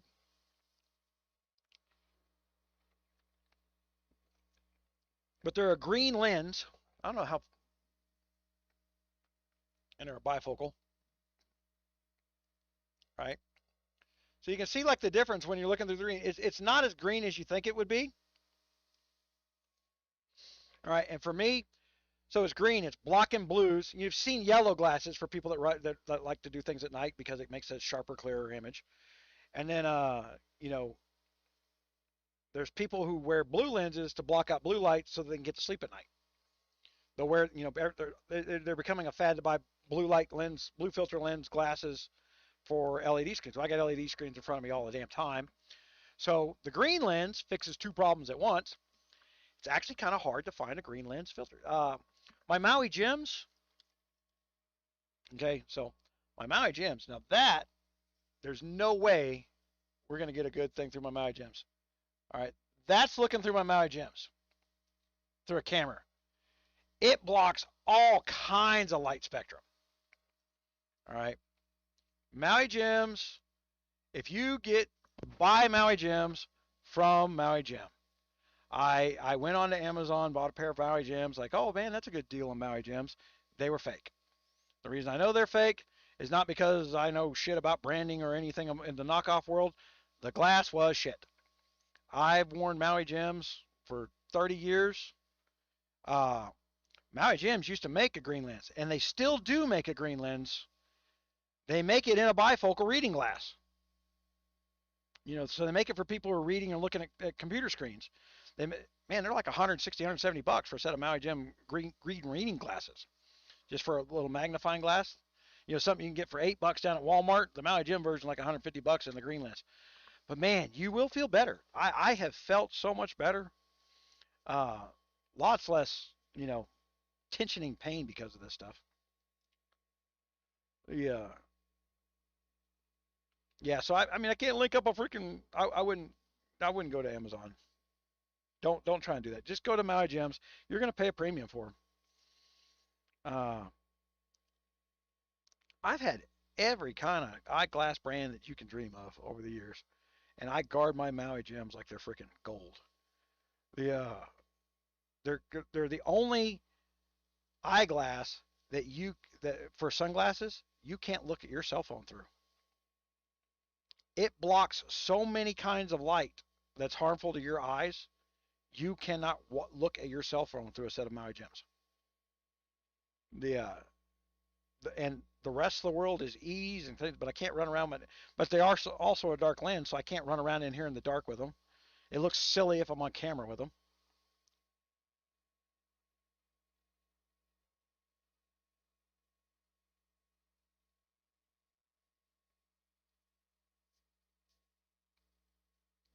Oh, I can give the worst. Find out what kingdom Sturbit's in and go play with him.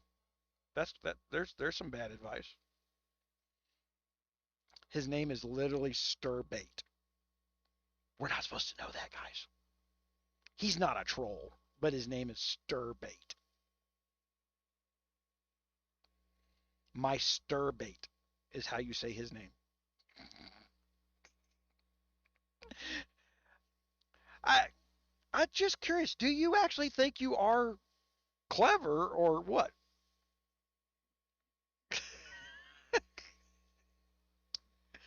Yeah, got nothing better to do than go harass people because you got no life of your own. Yeah, but yeah, I can just talk over you. When you become annoying, I'll just freaking boot you. That's all that really gets to it. And it's not even annoying to me. When I see that you're annoying others, you're gone, man. That's how that works.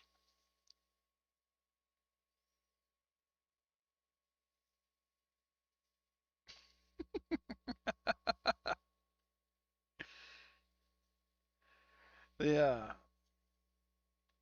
man, they come up with these accounts out of nowhere because uh, I, as I'm setting up for the Idle Tools thing, I'm watching these other YouTubers, and then they're spending their YouTube time doing something that I don't spend my YouTube time doing. It's like, oh, I'm not contacting you on WhatsApp, and I'm not, like, man, I clean the spammers out of my comments.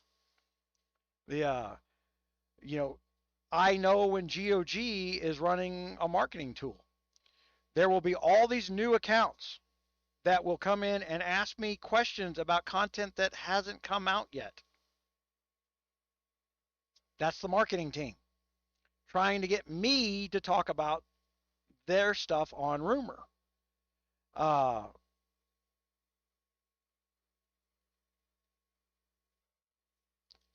no, you're not.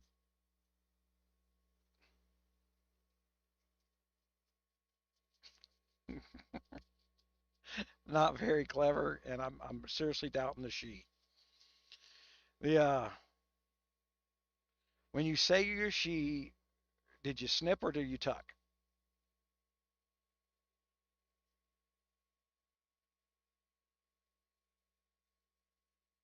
I I don't know.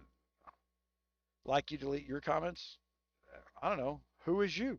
See, there's the thing. You think you come up with a new name to come in here and when you're not wanted, and then if you're one of the ones trolling on the freaking websites, then yeah, I've deleted you. The I it, people don't read. Here's the thing: they don't read the comments anymore. Most people don't. It's what you learn about YouTube from watching YouTube videos is not accurate. What I knew a year ago is not accurate today. The and I haven't done updated content on how to become relevant today because I don't know that you can become relevant today uh, without hiring a full-time guy to guide you through the new hurdles. Uh, I don't want to. Well, I say I don't want to. With the Idle Tools project, I actually I didn't set out to do the GOG. I kind of stumbled into this one. Whereas the Idle Tools project is something I'm actually interested in doing. I like the math. I like the politics of it. It gives me a lot to talk and rant about, right? Uh,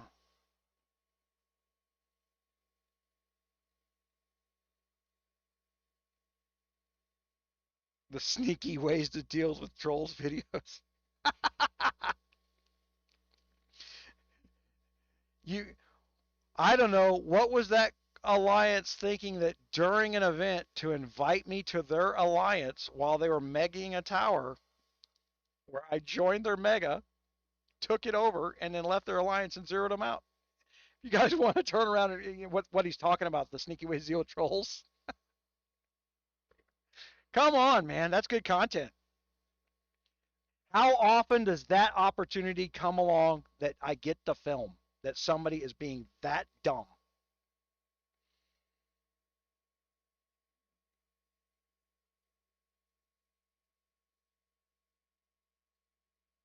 Are you commenting on the stir bait? Did you guys not get that my stir bait?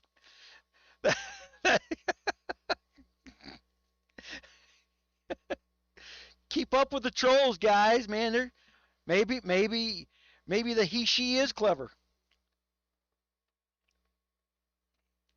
Yeah.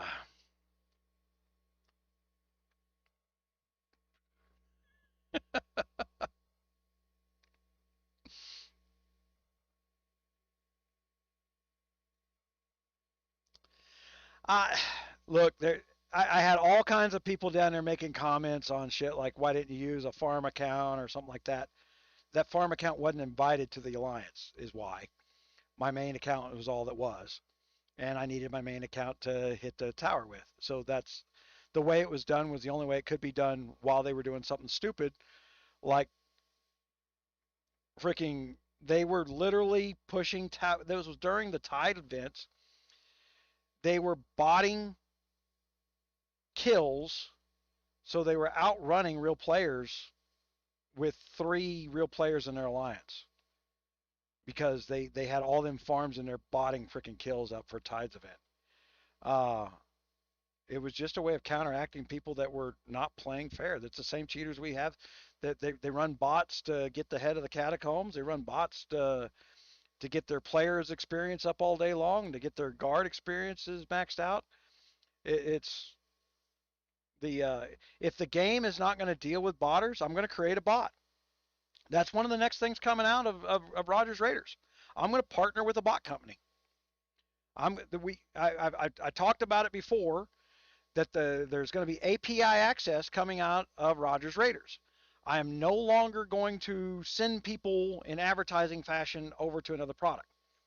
I'm going to tie via API into my membership so that you can just, I will pay that company to do business with you, and it just becomes added value to my membership. And then when that company does something dirty, I will deal with it. Instead of having 1,000 people complaining at me and say, what can you do about it? I can turn that shit off is what I can do. Uh, it's the only way I can protect the people that are doing business with me is to make sure that, and this comes from the Huawei deal. You know, Huawei, the deal Huawei cut with me should have been 1.5, $1.7 million, somewhere around there by January. They laughed at my freaking projections. I mean, literally laughed during the meeting. Says, I said, because I asked the question, do you have enough money to fund this project? And he says, oh, we got guys who have like 10,000 subscribers. We're not afraid of you. And I was at what 5,400 at the time or something like that. I said, I don't know what their 10 subscribers come from or how they got there, but it ain't the subscribers you need to be worried about. You know, what am I up to? Like 88,000 something subscribers? I don't know. Subscribers don't matter. It's not the way YouTube works. YouTube does not work off subscribers. It hasn't for over a year. It doesn't work that way. The mass amount of people come through Rogers Raiders, millions of people per month, and I get to filter those down to people who are actually there for Guns of Glory. Those people sign in. I don't get millions of Guns of Glory people per month, but I get millions of gamers every month coming to Rogers Raiders because we talk about gaming stuff over there, and it's a lot of search traffic. Uh, the so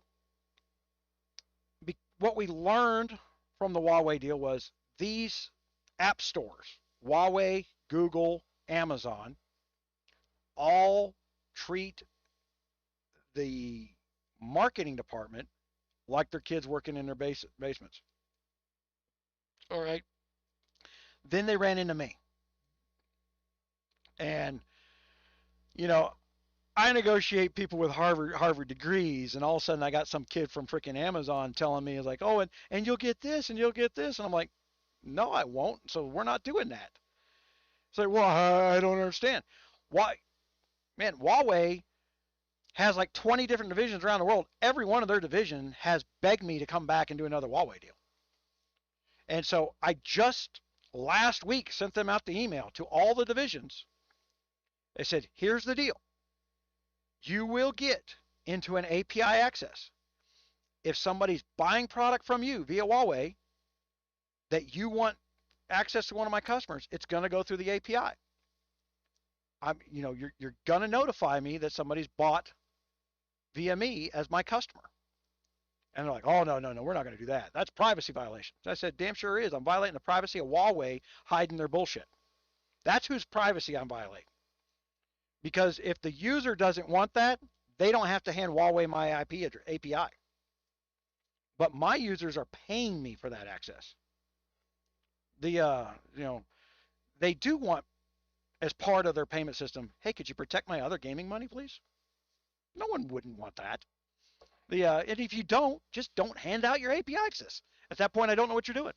So it's a voluntary system. You don't have to be involved in it.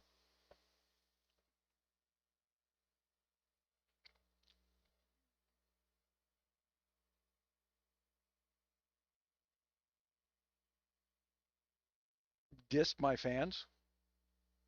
What? Oh my God. TOS violation. So we know we were talking to her right now.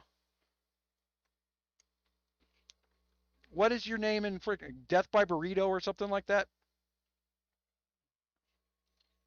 Oh my gosh. Yeah, this is an Uber troll.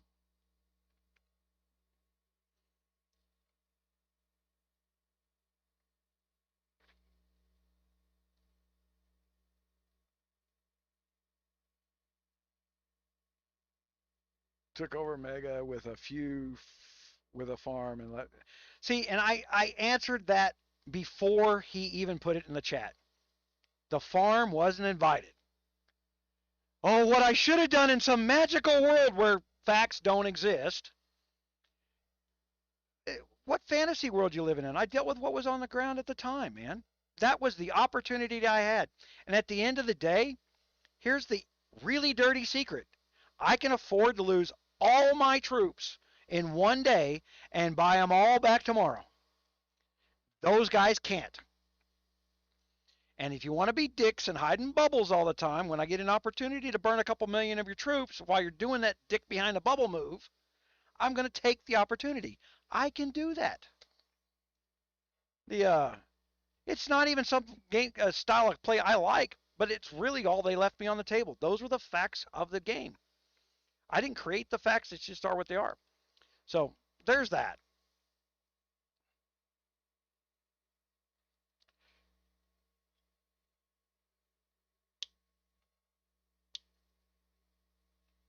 You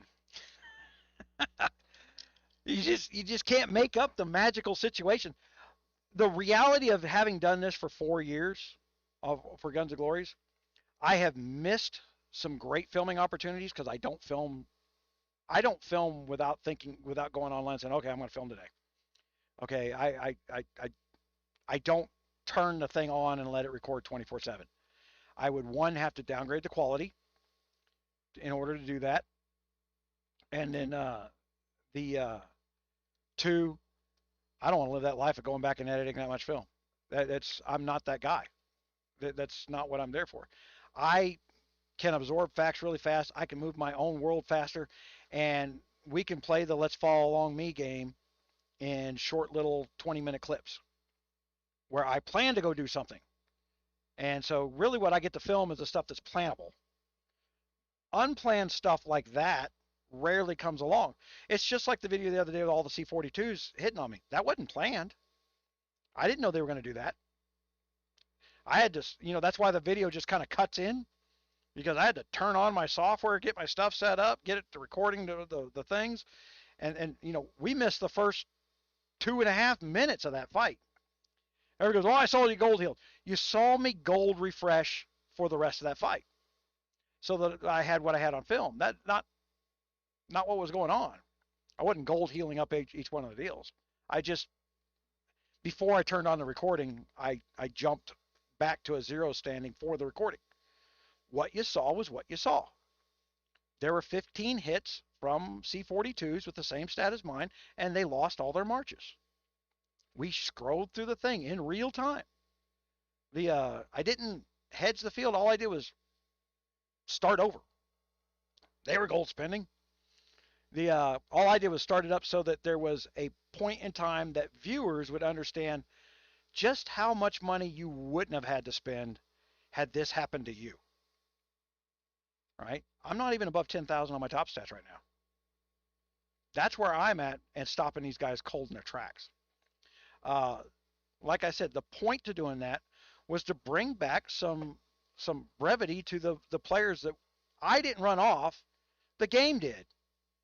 They fucked up their marches so badly that no one wants to stick around and pay. No one is going to keep throwing money at shit.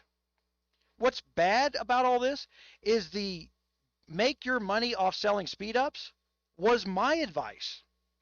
They took it. But then they took it and added to it and compounded from it. I was like, oh man, maybe we can sell them these 20,000 freaking troop things so they get tired of clicking buttons. Man, they are not buying to buy. The purchase is not the sport. They're buying to play. If you make them spend 20 hours building their account that can be zeroed in 20 seconds, they're not buying again next week. I didn't create that structure. I have fought against it. I rant about it all the time, right? I think it's a very disgusting way of looking at your business model.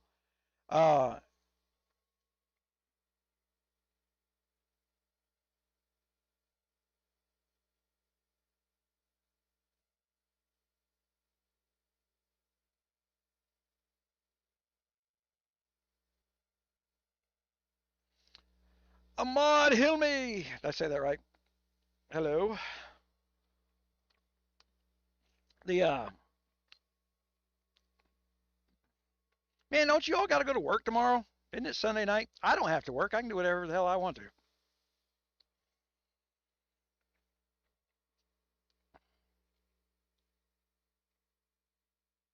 So as part of my decline in my health stuff, I started getting back into this diabetic things, and you guys see me sitting here drinking a Pepsi. I found a freaking Tibetan tea. It's one of the reasons I think I'm feeling so much better. Unless the damn thing's like, Tibetan crack or something. And supposedly, and my blood sugars have been back down to normal without taking insulin. The VA sent me insulin in the mail. By the time it got to me, the vial was like 195 degrees running around in the back of a U.S. mail truck in the desert for freaking 4 days. So the insulin was ruined. I tried to use it anyway. I thought, well, maybe it's not completely ruined. But I was like up to 15 units at a meal sticking in my stomach, and the numbers weren't going down one. I'm like, fuck. This is our government at work right now. So I call them and said, hey, they're ruined. It says, we'll mail you out another one. I was like, the problem is you're mailing them to me. I said, where can I drive to pick up a vial of insulin? You can't. I said, but I can buy a bottle over the counter at Walmart if I want to. I just don't want to spend $300 on a bottle of insulin. I said, why can't I go pick up a vial at a VA pharmacy somewhere? And it's because they outsourced all that stuff and they're doing everything via the mail. Basically, Amazon is the shipping center for the VA right now, I think.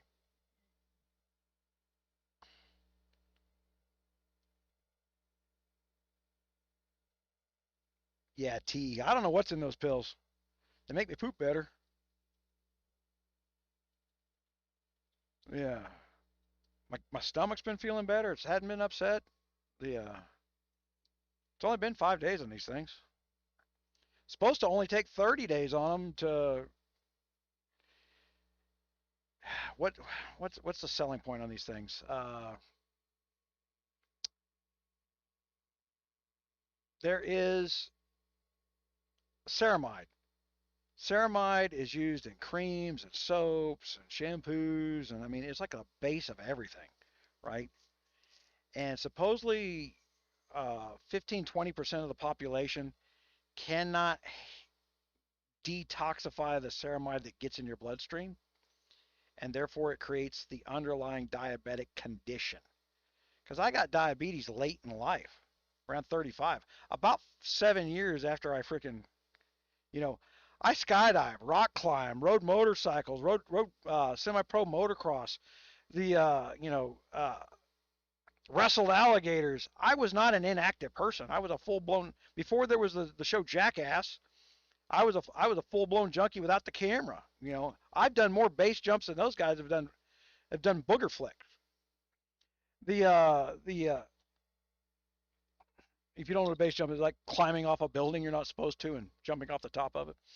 The it, and then suddenly one day I was diabetic just out of freaking nowhere.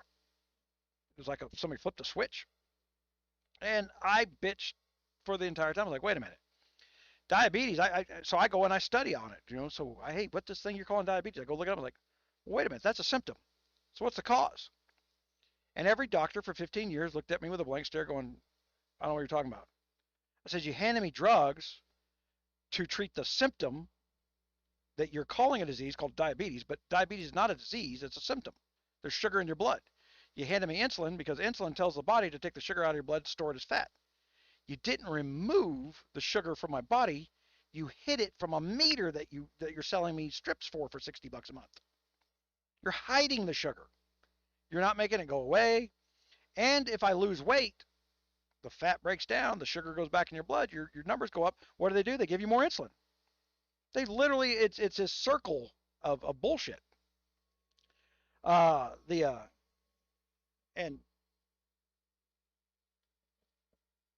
I've been controlling it with extreme diet on keto because I'm a keto eater.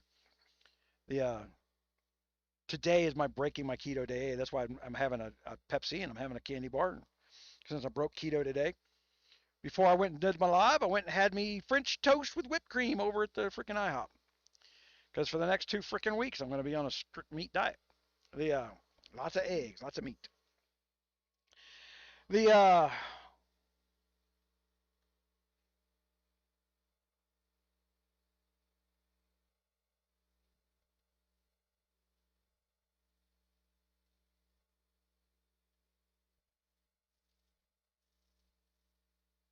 Yeah, Demon, you can't get in there till 8 UTC, which is 4 hours from now.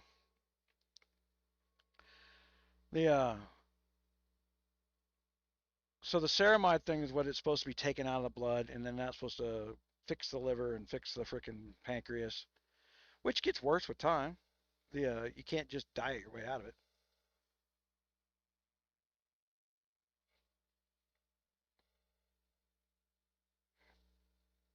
Welcome to the VA, man.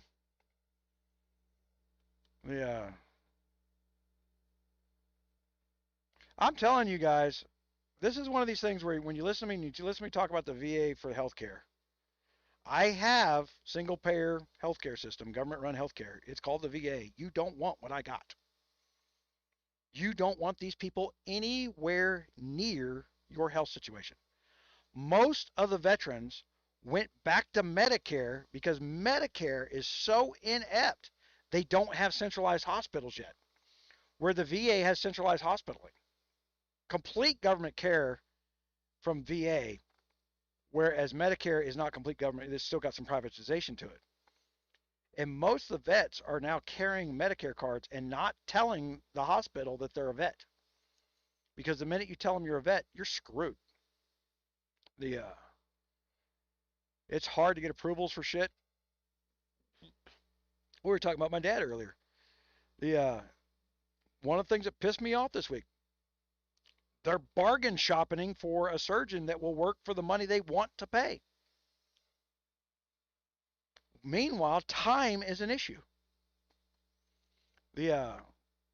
If he would just gone in there with Medicare, he would have they would have had him in surgery that afternoon. Hours. When my wife got skin cancer, they pulled her from combat in Afghanistan, had her in Germany in 4 hours in surgery, and then took her back to Bethesda back in the States, where they left her face cut open for the next 6 weeks to make sure they got all that skin cancer out because it's that invasive. And when it gets on the head, there's a real high risk of a rapid transition to the brain. They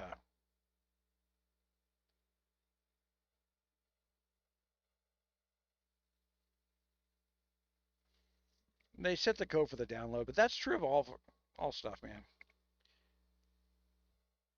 You're not going to glean any dirty secrets out of there. You're the guinea pigs. Ooh, what was that?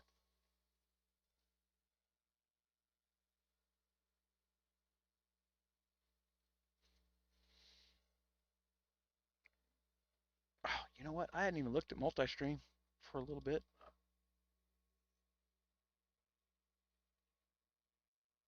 All right. Nobody's asked anything in there in a little bit.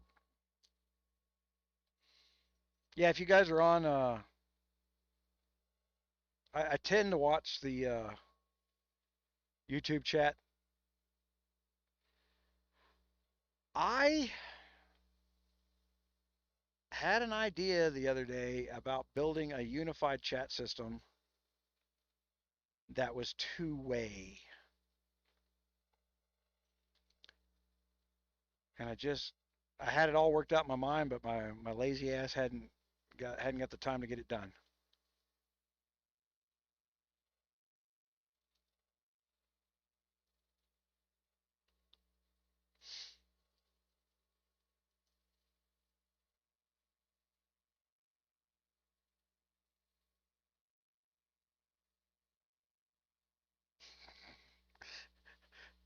Stirbait's being trolled right now and hadn't figured it out.